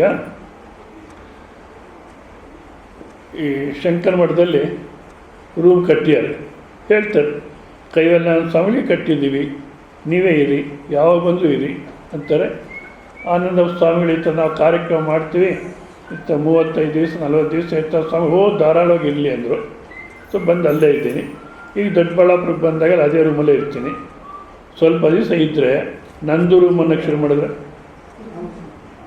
ಸರಿ ಹೋಗುತ್ತೋ, ನಂದು ರೂಮು ಅವರು ಹೇಳ್ತಿರ್ತಾರೆ ಸ್ವಾಮೀಜಿ ರೂಮು, ಸ್ವಾಮೀಜಿ. ಎಷ್ಟೋ ಮನೆಗಳಲ್ಲಿ ನಾವು ಹೋದಾಗೆಲ್ಲ ಅದೇ ಮನೆಗೆ ಇರ್ತೀನಿ ಆ ಊರುಗಳಲ್ಲಿ, ಮತ್ತು ಅದಕ್ಕೆ ಹೆಸರು ಬಿದ್ದುಬಿಟ್ರೆ ಸ್ವಾಮೀಜಿ ರೂಮು ಸ್ವಾಮೀಜಿ ರೂಮು ಅಂತ. ಸ್ವಾಮೀಜಿ ರೂಮು ಅಂತೀರ, ನೀವೆಲ್ಲ ಖಾಲಿ ಮಾಡಿ ನನಗೆ ಬಿಟ್ಕೊಡಿ ಅಂದರೆ ಆಗುತ್ತಾ?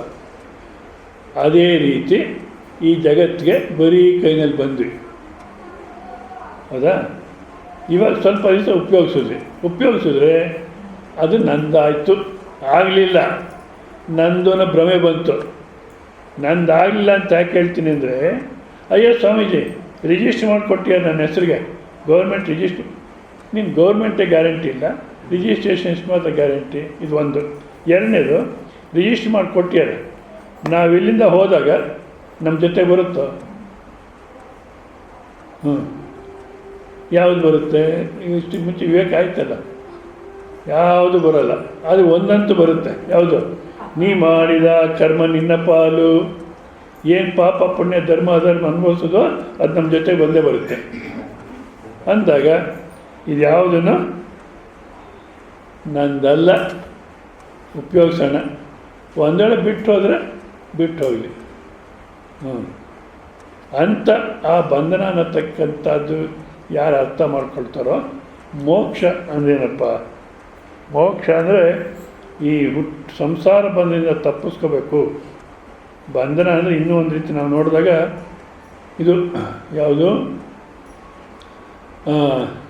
ಪುನರಪಿ ಜನನಂ ಪುನರಪಿ ಮರಣಂ ಪುನರಪಿ ಜನನೀ ಜಠರೇ ಶಯನಂ ಇಹ ಸಂಸಾರೇ ಬಹುದುಸ್ಸಾರೆ ಕೃಪಯಾ ಪಾರೆ ಪಾಹಿ ಮುರಾರೆ. ಇದು ಸಂಸಾರ ಅಂದರೆ ಹುಟ್ಟಿದ್ದೀನಿ, ಸಾಯ್ತೀನಿ. ಈ ಹುಟ್ಟು ಸಾವುಗಳ ಮಧ್ಯೆ ದುಃಖಿ ಅಂತ ಜೀವನ ಮಾಡ್ತೀನಿ. ಇದು ಸಂಸಾರ. ಹೆಂಡತಿ ಮಕ್ಕಳು ಗಂಡ ಮಕ್ಕಳು ವ್ಯಾವಹಾರಿಕವಾಗಿ ಸಂಸಾರ, ನಿಜವಾದ ಸಂಸಾರ ಇದು ಹುಟ್ಟು ಸಾವು. ಈ ಹುಟ್ಟು ಸಾವು ಅನ್ನತಕ್ಕಂಥದ್ದೇ ಸಂಸಾರ ಬಂಧನ. ಇದರಿಂದ ಬಿಡಿಸ್ಕೋಬೇಕು ಅಂದಾಗ ನಂಗೆ ಹುಟ್ಟು ಇಲ್ಲ ಸಾವು ಇಲ್ಲ ಅನ್ನತಕ್ಕಂಥ ಕಣ್ಣಿಡ್ಕೋಬೇಕು. ಹುಟ್ಟು ಇಲ್ಲ ಸಾವು ಇಲ್ಲ ಅನ್ನತಕ್ಕಂಥ ಕಣ್ಣಿಡ್ಕೋಬೇಕಾದ್ರೆ ಇವಾಗ ಟೈಮ್ ಆಯಿತು, ಈಗ ಸಾಧ್ಯವಿಲ್ಲ. ನಾಳೆ ಬನ್ನಿ. ಸಾಮಾನ್ಯವಾಗಿ ಒಂದೊಂದು ದಿವಸ ಬರ್ತಾರೆ, ಮತ್ತೆ ಬರಲ್ಲ. ನಿಜವಲ್ಲ ಯಾವ ಜನದ ಪುಣ್ಯನೋ ಸಂಬಂಧ ಬರುತ್ತೆ.